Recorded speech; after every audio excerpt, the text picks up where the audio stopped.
अल्हम्दुलिल्लाह रब्बिल आलमीन वस्सलातु वस्सलामु अलैका या सफ़्वतल अंबिया'i वल मुरसलीन अम्मा बअद फ़अऊज़ु बिल्लाहि मिनश शैतानिर रजीम बिस्मिल्लाहिर रहमानिर रहीम क़ाल अल्लाहु तबारक व तआला फ़िल क़ुरआनिल करीम अऊज़ु बिल्लाहि मिनश शैतानिर रजीम बिस्मिल्लाहिर रहमानिर रहीम इन्नस सलाता तन्हा अनिल फ़हशाइ वल मुनकर वक़ाल अल्लाहु तबारक व तआला फ़िल क़ुरआनिल करीम या अय्युहल्लज़ीना आमनुत्तक़ुल्लाह वकूनू मअस्सादिक़ीन वक़ाल हबीबुहुल मुस्तफ़ा अल-मुज्तबा सल्लल्लाहु अलैहि व आलिहि वसल्लम मन लम तन्हहु सलातुहु अनिल फ़हशाइ वल मुनकर फ़ला सलात लह। सदक़ल्लाहुल अज़ीम व बल्लगना रसूलुहुन नबियुल करीम वक़द सदक़्त अंत या सय्यदी या सय्यदी या सय्यदी या मक्की या मदनी या अरबी या क़ुरैशी या हाशिमी व या सय्यदना या सय्यदना या सय्यदना या हबीबना या तबीबना या हबीबुल मुस्तफ़ा अल-मुज्तबा सल्लल्लाहु अलैहि व आलिहि वसल्लम। लाइक सद एहतराम उलमाए किराम, मशाइख़ इज़ाम, अरबाब इल्म व बसीरत, साहिबान अक्ल व दानिश, सनाख़ानान मुस्तफ़ा सल्लल्लाहु अलैहि व आलिहि वसल्लम, नौजवानान व नौनिहालान मिल्लत इस्लामिया, पर्दा नशीन ख़ातीन उम्मत, मेरे दोस्तों, भाइयों, बुज़ुर्गों और इस अज़ीम आस्ताने के खुद्दाम जिनकी पुरखुलूस मेहनतों से आज की ये बज़्म उर्स इनेकाद पज़ीर है। अस्सलामु अलैकुम व रहमतुल्लाहि व बरकातुहू। आज की इस पुरनूर महफ़िल में हाज़िरी से क़ब्ल मुझे विज़िट कराया गया यहाँ के दारुल उलूम, यहाँ के इंस्टीट्यूट, एजुकेशनल इंस्टीट्यूट, हिफ्ज़ कुरान का शोबा और बनात का शोबा।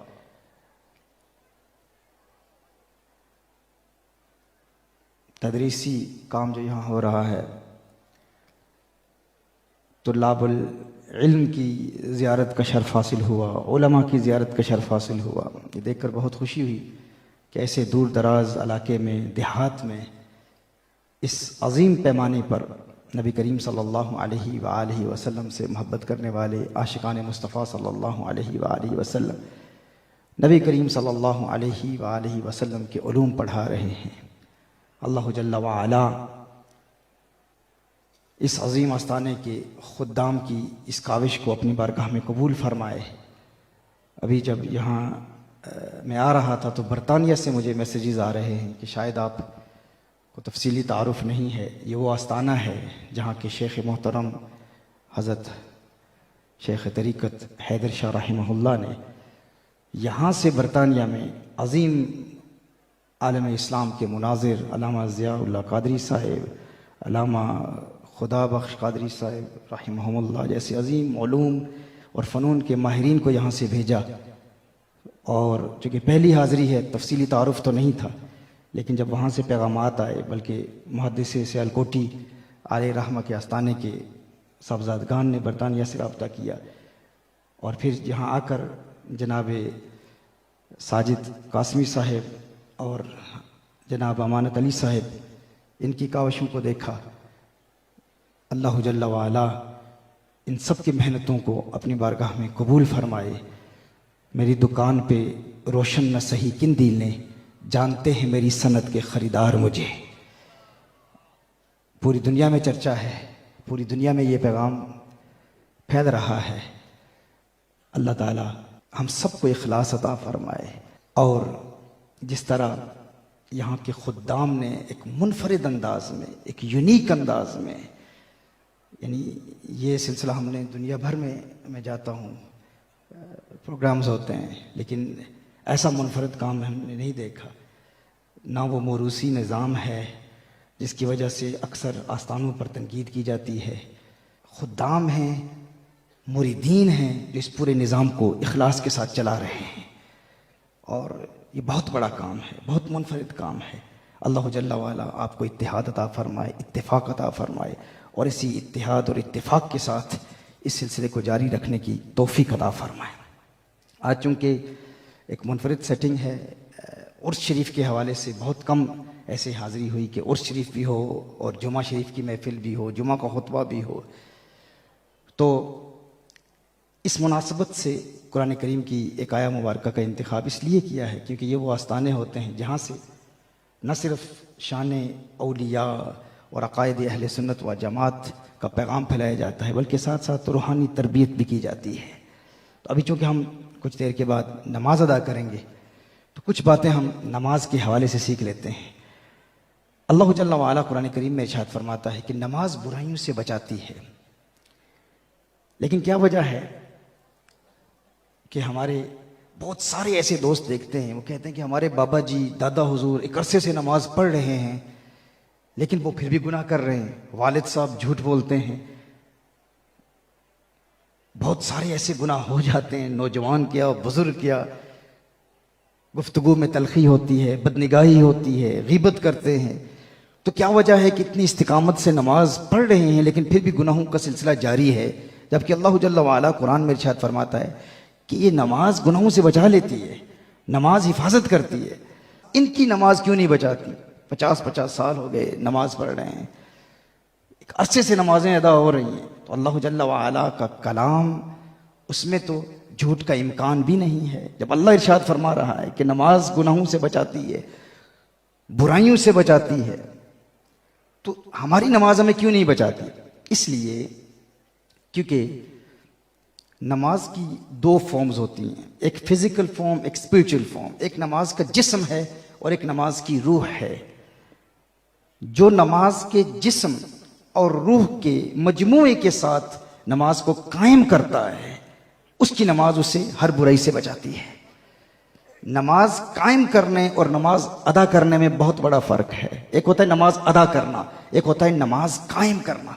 अल्लाह जल्ला वाला ने कुरान करीम में जहां भी मोमिनीन के हवाले से नमाज का जिक्र किया तो युकीमुनस सलाता, मुकीम फरमाया, युकीमुनस सलाता फरमाया, वो नमाज कायम करते हैं, ये नहीं फरमाया अदा करते हैं। क्योंकि जो अल्लाह के वली होते हैं, अल्लाह वाले होते हैं, अल्लाह के प्यारे होते हैं, वो फकत फॉर्मेलिटी के तौर पर नमाज अदा नहीं करते, वो नमाज कायम करने वाले होते हैं। और जो नमाज कायम करने का प्रैक्टिकल मेथड सीख ले, अमली तरीका सीख ले, उसकी नमाज न सिर्फ उसे गुनाहों से बचाती है बल्कि उसकी नमाज उसे उसके दुश्मनों के हमलों से भी बचाती है। वो नमाज खुद उसकी बॉडीगार्ड बन जाती है, एक मुहाफिज बन जाती है, उसकी हिफाजत करती है। वो नमाज कैसी है? ये दो चीज़ों का मजमुआ है। आज जुमा की नमाज हम इंशाअल्लाह इसी तरह ही कायम करेंगे। चंद निकात हैं इंशाअल्लाह, अगर ये जहन नशीन हो जाएं तो नमाज से प्यार हो जाएगा, ऐसा प्यार हो जाएगा। वहाँ बरतानिया में ऐसे बेशुमार लोग हैं, ऐसे गैर मुस्लिम थे जिन्होंने इस्लाम कबूल किया। इस्लाम कबूल करने के बाद नमाज अदा करना और नमाज को हकीकतन कायम करने का ऐसा तरीका सीख लिया कि वो कहते हैं कि अब सुबह के वक्त किसी को अलार्म क्लॉक ऑन करने की ज़रूरत नहीं होती कि अलार्म क्लॉक ऑन होगा तो वो अलार्म बजेगा तो हमारी आंख खुलेगी, या कोई अपने फैमिली मेंबर को कहे कि तू मुझे फ़ोन कर देना, या माँ से कहे कि दरवाजे पर दस्तक देना कि मेरी आंख नहीं खुलती। कहा कोई लाशऊरी कुव्वत है जो फजर के वक्त हमें बेदार कर देती है। क्यों? क्योंकि फिर जब इंसान को नमाज से प्यार हो जाता है ना, तो फिर नमाज को नमाजी से प्यार हो जाता है। एक तो होता है इंसान नमाज मिस करे, एक वक्त आता है कि नमाज नमाजी को मिस करती है, आ बेदार हो और मुझे अदा कर, मुझे कायम कर। तो उस नमाज को कायम करने का तरीका क्या है? पहले नमाज का जिस्म है। नमाज का जिस्म क्या है कि नमाज के अहकाम किसी आलिम से, कारी साहब से बाकायदा सीखे जाएं। बुनियादी अहकाम, बेसिक बुनियादी मखारिज सीख लिए जाएं कुरान करीम की आयात के जो हम नमाज में पढ़ते हैं। उसका फ़ायदा क्या होगा कि नमाज का जिस्म कायम होगा।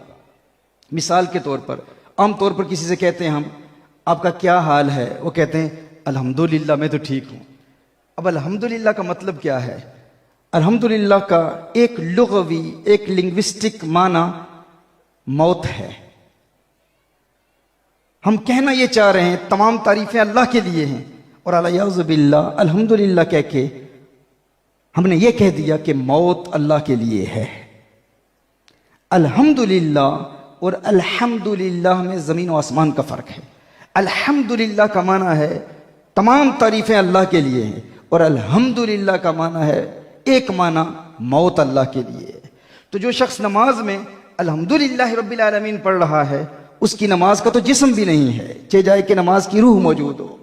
ये मैंने एक मिसाल पेश की है। एक मुद्दत से हम नमाज पढ़ रहे हैं, लेकिन इतना वक्त नहीं मिलता कि किसी कारी साहब के साथ बैठकर कि हमारे बुनियादी मखारिज ही दुरुस्त करा दें, और हमारे बुजुर्ग ये ना कहें कि अब तो दांत ही नहीं रहे, अब जुबान कौन से दांतों के नीचे रखनी है, हमारे लिए नामुमकिन है, अब हम क्यों सीखें किसी के पास जाके। हम तो अपने इलाके के बहुत बड़े मालदार शख्सियत हैं, फलां वडेरों से हमारा ताल्लुक है, मैं बड़ा सियासतदान हूँ, बड़ा मालदार, अब मैं इलाके के कारी साहब के पास जाके जानू तलम्मुज़ तय करूँ, ये नहीं हो सकता।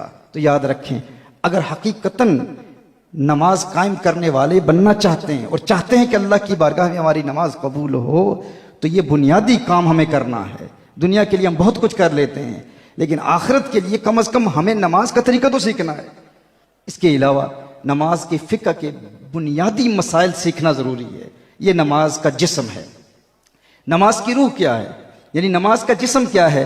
नबी करीम सल्लल्लाहु ताला अलैहि वसल्लम की सुन्नत के मुताबिक नमाज कायम करना। नमाज यूं पढ़ें कि हुजूर अकरम सल्लल्लाहु अलैहि वसल्लम के बताए गए अहकाम के मुताबिक हो, अहकाम के खिलाफ ना हो। बेसिक बुनियादी तजवीद सीख लें, किसी कारी साहब के साथ बैठकर, किसी आलिम साहब के पास बैठकर नमाज के बुनियादी मसाइल सीख लें। ये नमाज का जिस्म है, और उन पर अमल करें तो नमाज का जिस्म मौजूद होगा। नमाज की रूह क्या है? नमाज की रूह ये है कि इब्तिदा से लेकर इंतहा तक, शुरू से लेकर आखिर तक मुकम्मल यकसुई के साथ, मुकम्मल इन्हिमा के कल्ब के साथ, मुकम्मल तवज्जो के साथ नमाज अदा की जाए, नमाज कायम की जाए। यानी दुनिया के ख्यालात से अपने जहन को पाक करके नमाज पढ़ेंगे तो वो नमाज की रूह है।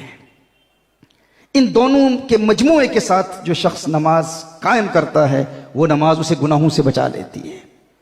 अब नमाज की रूह तक रसाई हासिल करने का तरीका क्या है? पहला अमल, नमाज का तर्जुमा याद कर लें। ये इतना अहम है। हम अल्लाह जल्ला वाला को राजी करना चाह रहे हैं। किसी दुनियादार, किसी बड़ी सेलिब्रिटी को, किसी बादशाह को खुश करने के लिए आप जाते हैं, किसी वजीर आजम को खुश करने के लिए आप जाते हैं, किसी मारूफ शख्सियत को खुश करने के लिए आप जाते हैं, तो आप उसके टाइटल्स याद करते हैं, उसका नाम याद करते हैं, उसका मकाम याद करते हैं, उसके अलकाबात याद करते हैं, इसका ये नाम है, इसका ये टाइटल है, इसका ये मकाम है, और फिर उसकी तारीफ में जुमले लिख के जाते हैं। आपके पास जुमले लिखे हुए हों या आपको अजबर हों, आपने जुबानी याद कर लिए जुमले कि मैं फलां बड़ी मुक़्तदर शख्सियत को खुश करने के लिए जा रहा हूं, उसे राजी करने के लिए जा रहा हूं। आपको उससे कोई काम है, लेकिन वो भी जानता है आपने ये जुमले किसी ऐसी जुबान में याद किए, ऐसी जुबान में आपने उन जुमलों को अपने जहन में महफूज कर लिया जो जुबान आपको खुद भी नहीं आती। तो क्या वो बादशाह मुतासिर होगा? वो खुश होगा? वो बड़ी शख्सियत खुश होगी? वो जानता है कि ये रटे रटाए जुमले हैं, ये कह तो रहा है लेकिन इसे खुद नहीं पता कि मैं क्या कह रहा हूं।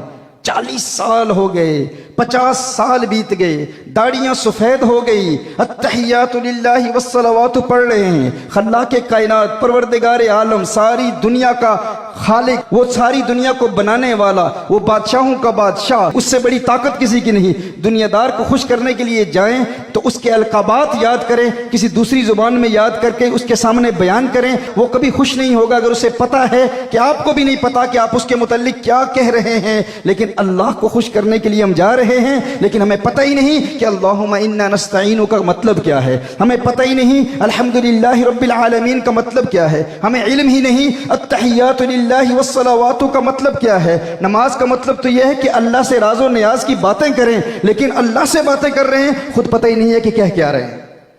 इसके लिए कितना मुश्किल है। एक हफ्ते में हमें मुकम्मल नमाज का तर्जुमा याद हो सकता है अगर हम थोड़ी सी कोशिश करें। आज इस आस्ताना आलिया से ये पैगाम ले जाएं, अगर बरतानिया और अमेरिका के गोरे अंग्रेज गैर मुस्लिम मुसलमान होते हैं, एक हफ्ते में नमाज का तर्जुमा याद कर लेते हैं, और फिर हमारे पास आते हैं, हमें कहते हैं यार फलां पाकिस्तानी मुसलमान, फुला हिंदुस्तानी मुसलमान, बांग्लादेशी मुसलमान जो पैदाइशी मुसलमान है, सारी जिंदगी नमाज पढ़ता रहा और मैंने उससे नमाज का मतलब पूछा, उसे पता ही नहीं कि अल्लाह की बारगाह में क्या अर्ज कर रहा है। तो क्या ख्याल है आपका? कम से कम हमें इतना काम तो करना चाहिए ना कि आज हम इरादा करते हैं कि हम नमाज का तर्जुमा कम से कम सीख लेंगे, फिर देखें नमाज में कितना लुत्फ आएगा। ये पहला मरकजी पॉइंट है नमाज में तवज्जो हासिल करने के लिए कि जब आप नमाज पढ़ रहे होंगे तो जो अल्लाह की बारगाह में अर्ज कर रहे हैं ना, उस पर गौर करेंगे तो आपका दिल दुनिया के ख्यालात से पाक रहेगा। आपको इल्म होगा कि आप अल्लाह की बारगाह में क्या अर्ज कर रहे हैं। ये नहीं कि फॉर्मेलिटी पूरी करने के लिए अल्हम्दुलिल्लाह रब्बिल आलमीन और रहमान रहीम, लेकिन पता ही नहीं है, इसलिए फिर दुनिया के ख्यालात आते हैं, आप दुनिया के मुतल्लिक सोचते हैं। लेकिन जब पता है कि अल्लाह की बारगाह में क्या पढ़ रहे हैं तो फिर अल्लाह ताला इन्हें माँ के कल्ब अता फरमाता है, खुशू खुदू अता फरमाता है, यकसुई अता फरमाता है। ये पहला पॉइंट है। दूसरा पॉइंट, नमाज पढ़ने से कबल, ये आज हमने करना है, तर्जुमा तो आइंदा हफ्ता इंशाअल्लाह ताला आप याद करके आएंगे और नमाज कायम करेंगे इंशाअल्लाह। लेकिन एक काम आज करने का यह है कि नमाज पढ़ने से पहले अपने आप को इस बात पर आमादा करना कि यह मेरी जिंदगी की आखिरी नमाज है, ये आखिरी मौका है अल्लाह से राज़ो नियाज की बातें करने का। नबी करीम सल्लल्लाहु अलैहि वसल्लम की अहादीस की रोशनी में यह सारा कलाम पेश कर रहा हूं। हुजूर अकरम सल्लल्लाहु अलैहि वसल्लम ने इरशाद फरमाया, जब भी नमाज पढ़ो तो यूं नमाज पढ़ो गोया कि तुम्हारी जिंदगी की आखिरी नमाज है। अब हर नमाज पढ़ने से कबल अगर आप अपने आप को आमादा करेंगे, पर्सुएड करेंगे, तैयार करेंगे कि ये मेरी जिंदगी की आखिरी नमाज है, आखिरी मौका है, 40, 50, 60 साल के गुनाहों का बोझ अपने कंधों पर उठाए हुए हूं, अब ये आखिरी मौका है अपने आप को गुनाहों के बोझ से आजाद करने का। आप सोचें, जिसको पता हो कि इस नमाज के बाद मेरी मौत वाक़ई हो जाएगी, इसके बाद फिर सजदे का मौका नहीं मिलेगा, इसके बाद मैं कब्र में हूंगा, तो उसे नमाज के दौरान अपने गुनाह भी याद आएंगे, आंखों से अश्कों की बरसात जारी होगी, इंसान रो रहा होगा, या अल्लाह अभी तो मैं कब्र में जाने वाला हूं, ये आखिरी मौका है। फिर कोई पॉलिटिकल बातें हो रही हूं, फिर कोई क्रिकेट मैच हो रहा हो या फुटबॉल मैच हो रहा हो, या मुस्लिम लीग नून या PTI के झगड़े हो रहे हों या PP के झगड़े हो रही हों, आपको परवाह ही नहीं होगी। इलेक्शन हो रहे हों या कोई बहुत बड़ी फेमस शख्सियत आपके पास आई हो या बड़ी इंटरेस्टिंग बातें हो रही हों, आपको किसी चीज की परवाह नहीं होगी। आप सोचेंगे कि ये तो मेरा आखिरी मौका है अल्लाह को राजी करने का। ये लोग तो दुनिया में रहेंगे, इनकी सियासतें चलती रहेंगी, इनके क्रिकेट फुटबॉल मैचेस चलते रहेंगे, दुनिया के मामला चलते रहेंगे, ये कारोबार करते रहेंगे, पैसे कमाते रहेंगे, लेकिन मेरे लिए ये आखिरी मौका है अपने रब को राजी करने का। जिसने अपने आप को तैयार कर लिया, आमादा कर लिया कि आज ये जुमा की नमाज मेरी आखिरी नमाज है, आज आखिरी मौका है अल्लाह से राज़ो नियाज की बातें करने का, फिर आप सोच सकते हैं कि उसकी नमाज में किस कदर खुशू खुदू पैदा होगा। ये दूसरा नुक्ता है। पहला नुक्ता जरा आप रिपीट कर ले। पहला नुक्ता क्या था? सारे जरा बुलंद आवाज में कहे, नमाज का तर्जुमा याद करना है। और दूसरा, मेरी जिंदगी की आखिरी नमाज है। नमाज से कबल अपने आप से बात करना और दौरान नमाज जो ही दुनिया का ख्याल आए फौरन अपने आप को याद दिलाना, क्या कर रहा है, ये आखिरी नमाज है। तीसरा नुक्ता, ये तसव्वुर करें कि आसमान से मलाइका नाजिल हो रहे हैं मेरी इस नमाज की वजह से और मेरे इर्द गिर्द गर्दिश कर रहे हैं। मेरे पांव, टांगों, मेरे पेट, मेरे सीने, मेरे सर, चेहरे के इर्द गिर्द यूं फरिश्ते गर्दिश कर रहे हैं और आसमान तक ये फरिश्ते हैं। क्योंकि जब नमाजी नमाज कायम करता है तो उसकी नमाज की वजह से आसमान से फरिश्तों का नुज़ूल होता है। उस वक्त जो ही दुनिया का ख्याल आएगा, किसी दुनियावी मामले का ख्याल आएगा, तो फौरन इंसान कहेगा, है नादान इंसान, तू क्या कर रहे, तू देखता नहीं है तेरी इस नमाज की बरकत से अल्लाह ताला के मलाइका आ रहे हैं और तू दुनिया के बारे में सोच रहा है। ये तीसरा पॉइंट है, उन मलाइका का तसव्वुर करना। मलाइका की इबादत नहीं करेगा इंसान, इबादत तो अल्लाह की है, लेकिन अल्लाह की बारगाह में शुक्र बजा लाएगा कि इस नमाज की बरकत से इन मलाइका का नुज़ूल हो रहा है। ये नमाज में कंसंट्रेशन हासिल करने का तीसरा नुक्ता है। चौथा नुक्ता यह है, नबी करीम सल्लल्लाहु अलैहि वसल्लम ने इरशाद फरमाया कि यूं इबादत करो गोया कि तुम अल्लाह को देख रहे हो। और अगर ये कैफियत नहीं मिलती तो कम से कम ये तसव्वुर मिल जाए कि अल्लाह तुम्हें देख रहा है। लेकिन हमारे मशाइख स्पिरिचुअल मास्टर्स कहते हैं कि पहले पर भी मेहनत करो। अब अल्लाह तो नजर नहीं आता, अल्लाह तो जिस्म जिस्मानियात से पाक है, हम अल्लाह को तो नहीं देख सकते, लेकिन अल्लाह के नाम को देख सकते हैं। तो ये तसव्वुर करें कि अल्लाह का नाम लिखा हुआ है और आप अल्लाह के नाम पर गौर कर रहे हैं, गौर से अल्लाह के नाम को आप देख रहे हैं। अल्लाह के नाम को देखें, नमाज के दौरान अल्लाह लिखा हुआ है, इससे आपको नमाज में कंसंट्रेशन मिलेगी। ये कितने नंबर का पॉइंट था? पहला क्या था? नमाज का। दूसरा आखिरी नमाज। तीसरा, फरिश्ते नाजिल हो रहे हैं। और चौथा, अल्लाह के नाम पर गौर करना। और पांचवा नुक्ता यह है कि ये सोचें कि ये वही नमाज है जो हमारे आका सल्लल्लाहु अलैहि वसल्लम पढ़ते थे। मैं गुनहगार, बदकार, स्याहकार, इस्यां शियार, मैं कहां इस काबिल था कि अल्लाह जल्ल व अला ने मुझे भी वही नमाज दे दी जो अपने हबीब को अता फरमाई थी। यानी जिस तरह हुजूर अकरम सल्लल्लाहु अलैहि वसल्लम रुकू करते थे, मैं भी उसी तरह रुकू कर रहा हूं। हुजूर का कौमा याद करें, हुजूर के सजदे को याद करें, हुजूर की आखिरी बैठना याद करें, और फिर चश्मे तसव्वुर से तखय्युल बांधें कि हुजूर अकरम सल्लल्लाहु अलैहि वसल्लम जब सजदे में थे, जब रुकू में होते थे तो हुजूर की जुल्फें कैसी लगती थी। हुजूर अकरम सल्लल्लाहु अलैहि वसल्लम जब सजदे में थे तो हुजूर के सजदे की कैफियत कैसी थी। हुजूर अकरम सल्लल्लाहु अलैहि वसल्लम जब किरात करते थे तो हुजूर की किरात कैसे थी। हुजूर अकरम सल्लल्लाहु अलैहि वसल्लम ने खुद इरशाद फरमाया, सल्लु कमा रअयतुमूनी उसल्ली, नमाज यूं पढ़ो गोया कि तुम मुझे नमाज पढ़ता हुआ देख रहे हो। तो हुजूर का तसव्वुर बांध के नमाज पढ़ें। हम हुजूर की इबादत नहीं करते, हम हुजूर अकरम सल्लल्लाहु अलैहि वसल्लम की ताज़ीम करते हैं, तौकीर करते हैं। एक तो यह है कि हम अल्लाह जल्ल व अला के नाम पर गौर करें, और दूसरा यह है कि हुजूर अकरम सल्लल्लाहु अलैहि वसल्लम का तसव्वुर बांधें कि मैं कहाँ ये इस काबिल था कि मुझे भी अल्लाह ने वही नमाज अता की जो हुजूर अकरम सल्लल्लाहु अलैहि वसल्लम को अता फरमाई थी। इस तसव्वुर के साथ, और फिर शैतान अगर इस हवाले से जहन में वसवसा पैदा करे, शैतान वसवसा पैदा कर सकता है कि नमाज में हुजूर का ख्याल कैसे आ सकता है, ये कैसे मुमकिन है। तो याद रखें, हुजूर के ख्याल के बगैर नमाज हो ही नहीं सकती, मुमकिन ही नहीं है। क्यों? क्योंकि जब आप नमाज पढ़ेंगे तो गौर करेंगे ना, तर्जमे पर गौर करेंगे ना कि आप अल्लाह की बारगाह में क्या पढ़ रहे हैं। जब अल्लाहुम्मा सल्ली अला मुहम्मद पढ़ेंगे तो हुजूर का ख्याल आएगा कि नहीं आएगा?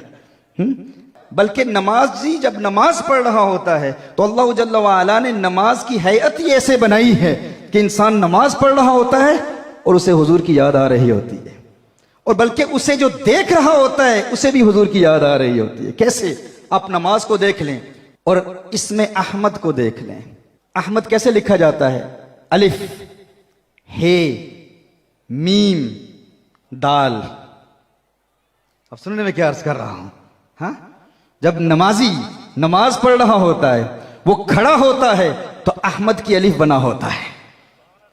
खड़ा होता है यानी कोई बड़ी रौनक से कहे ना कि मैं नमाज अल्लाह की अदा कर रहा हूं, इबादत अल्लाह की है, मैं आब्द हूं, आबिद हूं, वो माबूद है। अब नमाज अल्लाह की है, इबादत अल्लाह की है, तो यहां हुजूर का तसव्वुर क्यों करूं? शिर्क हो जाता है। उसे कहें अल्लाह जल्ल व अला ने नमाज की हैयत को ही ऐसा बनाया है कि इंसान नमाज पढ़ रहा होता है, खड़ा होता है तो अहमद की अलिफ बना होता है, रुकू में होता है तो अहमद की हे बना हुआ होता है, सजदे में होता है तो अहमद की मीम बना होता है, आखिरी बैठता है तो अहमद की दाल बना होता है। कुर्बान जाए, अल्लाह जल्ल व अला ने नमाज की हैयत को ही ऐसा बनाया है गोया नमाज अपनी पढ़ा रहा है और साथ तसव्वुर यार भी करा रहा है, महबूब का तसव्वुर भी साथ यारी है।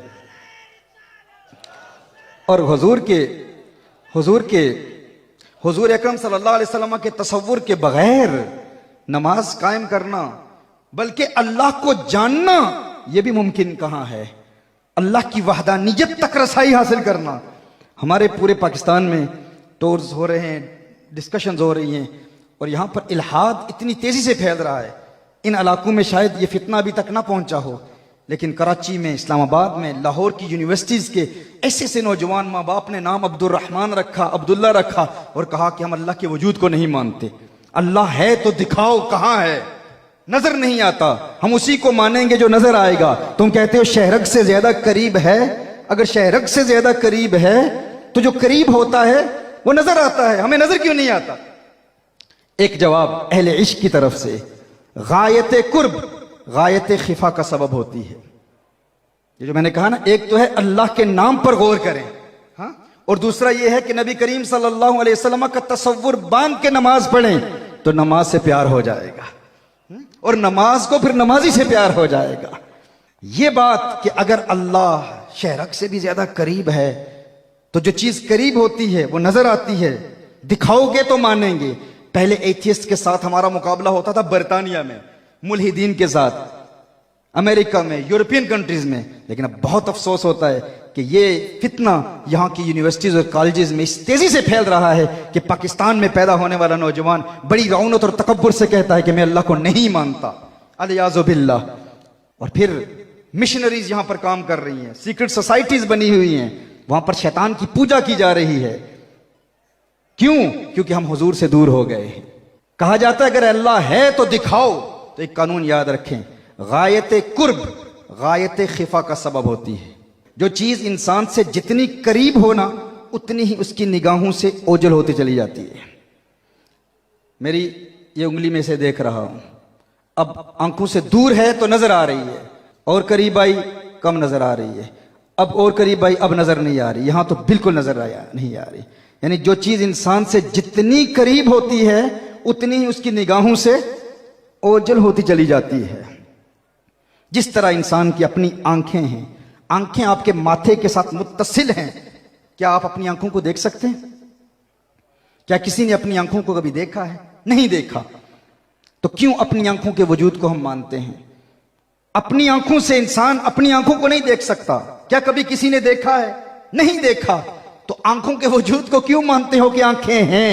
कहा हमने तो नहीं देखा, लेकिन किसी देखने वाले ने बताया तेरी आंखें हैं तो हमने मान लिया। किसी देखने वाले ने बताया, किसी अहले नजर ने बताया तेरी नजर है, तेरी आंखें हैं, तो हमने मान लिया कि आंखें हैं। तो उससे यह सवाल कीजिए कि जिस देखने वाले ने तेरी आंखों को देखकर बताया तेरी आंखें हैं, बता उसने तेरी आंखों को अपनी किन आंखों से देखा था? मैं चेहरों की तहरीरें पढ़ा करता हूं। अगर अहले इश्क की मजलिस में कोई बासी चेहरा ले बैठा हो तो फिर मेरा मूड बदल जाता है, क्योंकि अहले मोहब्बत के चेहरे ताज़ा होते हैं। जब हुजूर की शान सुनते हैं तो उनके लबों पर तबस्सुम की खिलखिलाहट बता देती है कि ये हुजूर के आशिक हैं, हुजूर से मोहब्बत करने वाले हैं। कुछ ऐसे होते हैं जो ऐसे जुमले सुनते हैं ना तो उनके कलेजे में दरार आ जाती है, और कुछ सुनते हैं तो उनके चेहरे पर बहार आ जाती है। तो मैं देखना चाहता हूं दरार वाले बैठे हैं या बहार वाले बैठे हैं? हाँ, बहार वाले बैठे हैं ना। मैं अर्ज कर रहा था, गायत कुर्ब गायत खिफा का सबब होती है। जो चीज इंसान की आंखों से जितनी करीब होती चली जाती है उतनी ही उसकी निगाहों से ओझल होती चली जाती है, इंसान को नजर नहीं आती। आप अपनी आंखों को देख नहीं सकते, लेकिन आंखों के वजूद को क्यों मानते हो? कहा इसलिए मानते हैं कि किसी आंख वाले ने बताया है तेरी आंखें हैं, तो उससे भी पूछ लेते कि तू बता, जिस आंख वाले ने बताया तेरी आंखें हैं, उसने तेरी आंखों को अपनी किन आंखों से देखा? कहा उसने भी मेरी आंखों को अपनी उन आंखों को उसने भी कभी नहीं देखा था। और तूने उस अंधे की बात को तस्लीम करते हुए अपनी आंखों के वजूद को मान लिया कि मेरी आंखें हैं, हालांकि उसने भी कभी अपनी आंखों को देखा नहीं था, उसकी बात मान ली और अल्लाह के वजूद का इनकार कर रहा है क्योंकि अल्लाह नजर नहीं आता। एक शख्स कहता है मैंने अपनी आंखों को देखा है इसलिए मैं अपनी आंखों के वजूद को मानता हूं। अच्छा, तूने अपनी आंखों को कहां देखा? कहा मैंने अपनी आंखों को आईने में देखा है। मैंने अपनी आंखों को कहां देखा है? आईने में देखा है। तो उस आईने में अपनी आंखों को देखने वाले से ये सवाल करें, उसे पूछें जब तूने अपनी आंखों को आईने में देखा था तो बता किन आंखों से देखा था? किन आंखों से देखा था? अगर आईने में अपनी इन आंखों को देखा था तो ये आंखें तो आईने में चली गई थी, किन आंखों से देखा था? देख किस चीज से रहा था? आईने में तो आंखें तेरी मुंतकिल हो चुकी हैं ना, फिर किन आंखों से देख रहा है? और अगर ये आंखें यहां हैं तो फिर देख किस चीज को रहा था? पता चला तूने आईने में अपनी आंखों को नहीं देखा, तूने आईने में अपनी आंखों के पर्दों को देखा है, अपनी आंखों की रिफ्लेक्शन को देखा है, अपनी आंखों की झलक को देखा है। तो मैं ये कहने में हक बजानिब हूं कि वो आंखें जो तेरे जिस्म के करीब हैं उन्हें तू आईने के वसीले के बगैर नहीं देख सकता, तो वो रब जो तेरी शहरक से भी करीब है उसे वसीला मुस्तफा के बगैर कैसे देख सकता है? नाराए तकबीर, नाराए रिसालत, नाराए रिसालत, शान मुस्तफा, मकाम मुस्तफा, गुलामान मुस्तफा, ताजदारे खत्म नबूवत, ताजदारे खत्म नबूवत। तो अल्लाह का कुर्ब हासिल करने के लिए हुजूर का कुर्ब हासिल करना ज़रूरी है, नबी करीम सल्लल्लाहु अलैहि वसल्लम का कुर्ब हासिल करना ज़रूरी है। हुजूर के वसीले के बगैर अल्लाह का कुर्ब हासिल नहीं होता। तो नमाज में ये 5 तसव्वुरात फ़कत बयान किए हैं। नमाज का तर्जुमा भी याद करना है और फिर ये सोचना है कि ये ज़िंदगी की आखिरी नमाज है, और फिर ये अल्लाह के फरिश्तों के नज़ूल का तसव्वुर भी बांधना है, फिर अल्लाह के नाम पर भी गौर करना है। अब अल्लाह तो जिस्मो जिस्मानियात से पाक है, अल्लाह नज़र नहीं आता, अल्लाह को हम देख नहीं सकते, लेकिन हुजूर को तो देख सकते हैं। हुजूर का तसव्वुर बांध के हुजूर की यादों में महव होकर आप नमाज कायम करें, फिर देखें आपको नमाज से कैसे प्यार हो जाता है। फिर फजर के वक्त किसी अलार्म क्लॉक की जरूरत नहीं, कोई गफलत नहीं होगी, कोई सुस्ती नहीं होगी। एक लाशऊरी कुव्वत आकर बेदार करेगी, वो खुद उठाएगी, उठ नमाज कायम कर। ये 5 कम से कम तसव्वुरात जब इनके मजमूए के साथ आप नमाज कायम करेंगे तो एक नमाज का जिस्म है, एक नमाज की रूह है। इन दोनों के मजमूए के साथ अभी आज जब हम जुमा की नमाज पढ़ेंगे तो ये तसव्वुरात हमारे जहन में हों। सबसे पहले अपने आप से कहना है, अगर तर्जुमा नहीं आता, कि ये मेरी जिंदगी की आखिरी नमाज है, या अल्लाह तुझसे बातें कर रहा हूं, इसके बाद शायद मुझे मौका ही न मिले सजदा करने का। माजी के तमाम गुनाहों से तौबा करने के लिए तेरी बारगाह में हाजिर आया हूं। और फिर अल्लाह के नाम पर तवज्जो करना, यह सोचना कि मलाइका का नुज़ूल हो रहा है। जूं ही शैतान ये ख्याल जहन में लाए दुनिया के मुताल्लिक, बीवी बच्चों के मुताल्लिक, फैमिली के मुताल्लिक, कारोबार के मुताल्लिक, दुनियावी मामलात के मुताल्लिक, फौरन अपने आप को मुतनब्बह करें, अलर्ट करें कि ये तेरी जिंदगी की आखिरी नमाज है। और फिर कहां मैं इस काबिल था कि मुझे भी वही रुकू दिया गया जो हुजूर को दिया गया था, मुझे भी वही कयाम दिया गया जो हुजूर को दिया गया था, मुझे भी वही सजदा दिया गया जो हुजूर को दिया गया था। इस तसव्वुर के साथ फिर आखिरी छठा तसव्वुर क्या है कि अपने मुसल्ले को पुल सिरात समझे, कि जिस मुसल्ले पे मैं खड़ा हूं ये सैयदुना अश-शेख शिहाबुद्दीन सोहरवर्दी अलैहि रहमा की तालीमात हैं, मशाइख चिश्त अहले बहिश्त की भी यही तालीमात हैं, और सैयदना शेख अब्दुल कादिर जिलानी रहमहुल्लाह की तालीमात भी यही हैं। इन हिमाक के कल्ब के साथ, मुकम्मल यकसुई के साथ नमाज कायम करने का अगर हम तरीका सीख लें तो फिर ये नमाज खुद हमारी मुहाफिज बन जाएगी, हमें प्रोटेक्शन देगी। ये सोचें कि ये मुसल्ला जिस पे मैं खड़ा हूं ये पुल सिरात है, ये बाल से ज्यादा बारीक है, तलवार से ज्यादा तेज है। अगर यूं ही ख्यालात फिसले तो मैं फिसल कर जहन्नुम में गिर जाऊंगा। मेरे सर के ऊपर मलकुल मौत हैं, आगे काबतुल्लाह का दरवाजा है, काबतुल्लाह के दरवाजे पर गौर करें। और एक वक्त आता है कि इंसान को मारिफत के दरवाजे खुलते हुए नजर आना शुरू हो जाते हैं। इब्तिदा, बिगिनर्स के लिए इब्तिदा काबतुल्लाह के दरवाजे से करें। यानी जहां आपका ख्याल जमता है, किसी का ख्याल अल्लाह के नाम पर जमता है तो अल्लाह के नाम पर गौर करें। किसी को सुकून फकत तर्जमे में मिलता है तो तर्जमे में गौर करें। और कोई आशिक मुस्तफ़ा जो फकत तसव्वुर यार में नमाज पढ़ रहा है वो यही अल्लाह का शुक्र अदा करता रहे। ये इब्तिदाई मराहिल हैं। फिर एक मकाम आता है कि फिर दुनिया में जो कुछ भी हो जाए किसी का खौफ आपको नहीं होगा, और फिर वो नमाज आपकी मुहाफिज बन जाएगी, इतनी बड़ी मुहाफिज आपकी बन जाएगी। हज़रत वहाब बिन मुनब्बिह रहमहुल्लाह इरशाद फरमाते हैं कि एक कुल्ली था, वो लोगों का सामान लेता था और किसी जंगल में जाकर उनको कत्ल कर देता था। सामान उठा के ले जाता, जिसका सामान उठा के ले जाता, सामान के बहाने जंगल में जाके उसको कत्ल कर दिया करता था। एक अल्लाह वाले का सामान उठाया, उसे जंगल में ले गया साथ, और उसने देखा वहां पर लाशें पड़ी हुई हैं। उसने कहा, तू जानता है मैं जिसका सामान उठाता हूं उसका सामान लूटता हूं और फिर उसको कत्ल कर देता हूं। उस अल्लाह वाले ने कहा, तू मेरा सामान ले जा और मेरी जान बख्श दे। उसने कहा, नहीं, मैं कत्ल करता हूं। ये उन लोगों के लिए जो कहते हैं कि नमाज गुनाहों से क्यों नहीं बचाती, क्योंकि हम सारी जिंदगी अदा करने वाले रहे, हम कायम करने वाले नहीं बने। कायम करने वाला कौन है? जो नमाज के जिस्म और रूह के मजमूए के साथ नमाज को कायम करता है, इन दोनों चीजों को साथ लेके चलता है। कभी कभी नौजवान कहते हैं कि हमारे बुजुर्ग इतनी यकसुई के साथ नमाज पढ़ते हैं कि नमाज पढ़ते हैं तो आंखों में आंसू जारी होते हैं, लेकिन फिर भी वो गीबत कर रहे होते हैं। उनकी नमाज उन्हें गुनाहों से क्यों नहीं बचाती? तो मुमकिन है कि वो पूरी यकसुई के साथ पढ़ रहे हों, मुमकिन है पूरी तवज्जो के साथ पढ़ रहे हों, लेकिन उनकी नमाज की रूह तो है, शायद जिस्म ना हो, शायद अल्हम्दुलिल्लाह ही पढ़ रहे हो। तो जो बॉडी गार्ड होता है ना, उसका जिस्म भी होता है, रूह भी होती है। किसी का कोई मुहाफिज हो, बहुत तकड़ा मुहाफिज हो, तवाना मुहाफिज हो, बॉडी बिल्डर हो, बॉडी उसकी बहुत मजबूत हो, जिस्म बहुत मजबूत हो, लेकिन अंदर रूह ही ना हो, तो वो बॉडीगार्ड आपकी हिफाजत कर पाएगा? लोग कहते हैं फुलां कारी साहब इतनी अच्छी किरात करते हैं, इतने बेहतरीन कारी हैं, उनकी आवाज बहुत अच्छी है, मदीना मुनव्वरा से पढ़ के आए हैं, अरब दुनिया से पढ़ के आए हैं। आप कहते हैं किरात जरूरी है, तजवीद जरूरी है, लेकिन इमाम मस्जिद हैं, लेकिन मैं जानता हूं कि कौन कौन से गुनाहों में मुब्तला है। इतने अच्छे कारी होने के बावजूद उनकी नमाज उन्हें गुनाहों से क्यों नहीं बचाती? मुमकिन है कि वो अच्छे कारी हों, मुमकिन है कि नमाज का जिस्म तो मौजूद हो, लेकिन नमाज में दुनिया के मुताल्लिक सोच रहे हूं। जिस्म तो है, रूह नहीं है। बॉडीगार्ड तो अच्छा है, लेकिन एक तकड़ा बॉडीगार्ड, एक बॉडी बिल्डर, अगर उसमें रूह ही नहीं है तो वो एक तकड़ी लाश है। वो लाश आपका आपकी क्या हिफाजत करेगी?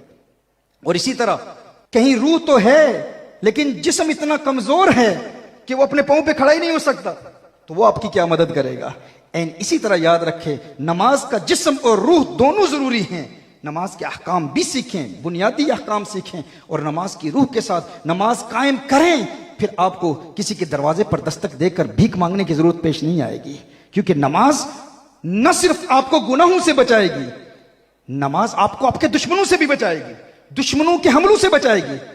फिर आप मुस्तगनी हो जाएंगे, आपको किसी की जरूरत नहीं पेश आएगी, किसी के दरवाजे पे दस्तक देने की जरूरत पेश नहीं आएगी। आपकी नमाज आपकी खुद मुहाफिज बन जाएगी, लेकिन नमाज कायम करने वाले बने। तो वो कुल्ली उस शख्स को ले गया, उसने कहा मैं तो तुझे कत्ल करूंगा, सामान भी लूटूंगा, तुझे कत्ल करूंगा। उसने कहा ठीक है, फिर मुझे 2 रकअत पढ़ने दे, मैं नमाज कायम करने वाला हूं। उसने कहा ठीक है, तू नमाज पढ़ ले। उसने अल्लाहु अकबर पढ़ा, नमाज शुरू की, अल्हम्दुलिल्लाह रब्बिल आलमीन। अभी वो पढ़ ही रहा था पूरी यकसुई के साथ, पूरी तवज्जो के साथ, क्योंकि उसने अपने आप को कायल कर लिया था, आमादा कर लिया था इस बात पर कि ये तो मेरी जिंदगी की आखिरी नमाज है। क्योंकि हर वो बंदा जो अपने आप को इस हवाले से कायल कर लेता है, हर नमाज में जब वो सजदा करता है कि ये मेरी आखिरी नमाज है, जब इस तवज्जो से उसने नमाज पढ़ी तो आसमान से एक रूहानी मखलूक आई, घोड़े पर सवार है, नूर की तरह रोशनी चमक रही है, तलवार उसके हाथ में है, तलवार से उस कातिल को वो कत्ल करता है। ये नमाज पढ़ के मुकम्मल करता है, अस्सलामु अलैकुम वरहमतुल्लाह, अस्सलामु अलैकुम वरहमतुल्लाह। देखता है वो कुल्ली जो कातिल था, इसे मारना चाह रहा था, उसको देखता है कि वो मुर्दा पड़ा है, और उस नूरानी रूहानी मखलूक के पास जाता है, तू कौन है? उसने कहा कि मैं तेरी नमाज की जिस्मानी शक्ल हूं, अल्लाह ने मुझे तेरी हिफाजत के लिए इस नमाज की बरकत से मुकर्रर किया हुआ है, ताकि जब भी कोई दुश्मन तुझ पर हमला करेगा मैं तेरी हिफाजत करूंगा। ये वो बॉडीगार्ड है नमाज। हाँ, दर दर दिए दुर दुर नालू, दुर बन जा एक दरदा।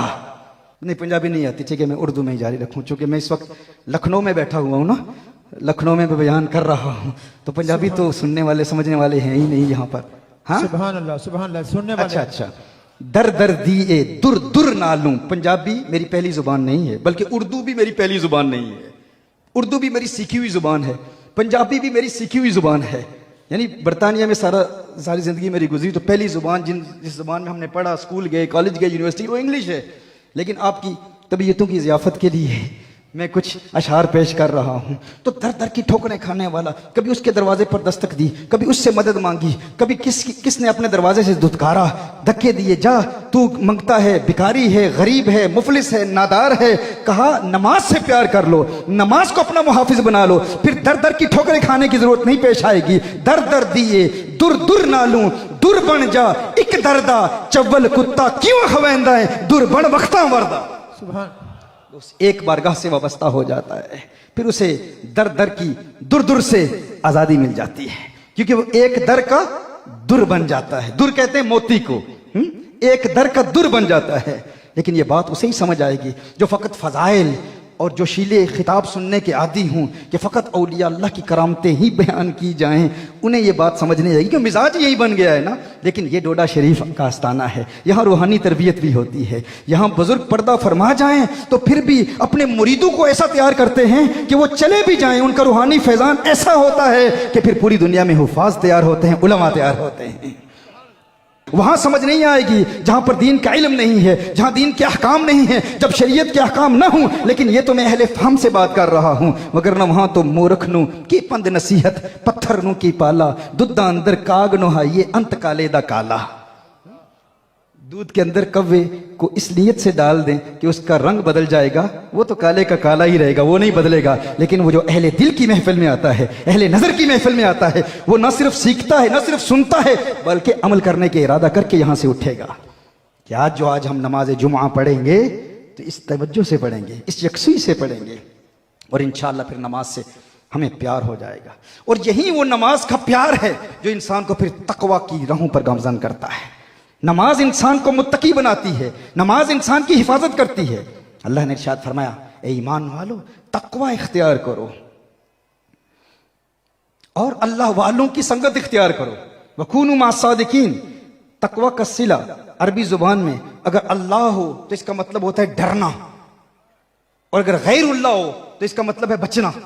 यानी अगर कहा जाए ना अल्लाह का तकवा इख्तियार करो तो इसका मतलब होता है अल्लाह से डरो, और अगर इसका सिला गैरुल्लाह हो, अल्लाह का गैर हो, तो इसका मतलब है बचो।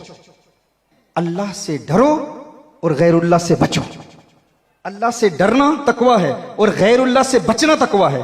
लेकिन इसके फौरन बाद अल्लाह इरशाद फरमाता है वकूनु मास सादिकीन, और अल्लाह वालों का कुर्ब इख्तियार कर लो।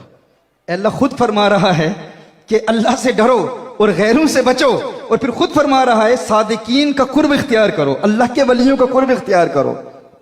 तो यहां तारुज नहीं है, कंट्रडिक्शन नहीं है। जाहिरी तौर पर तो तारुज लग रहा है।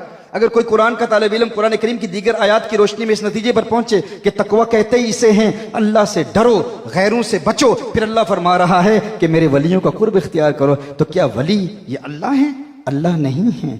अगरचे ये अल्लाह नहीं है, अल्लाह के बंदे हैं, अल्लाह माबूद है, वो खालिक है, ये मखलूक हैं, ये अल्लाह तो नहीं, ये अल्लाह के बंदे हैं, अल्लाह के इबाद हैं, लेकिन ये वो गैर नहीं जो अल्लाह की गुस्ताखी करते हैं, अल्लाह के महबूब की गुस्ताखी करते हैं। गैरुल्लाह और होते हैं, औलियाउल्लाह और होते हैं।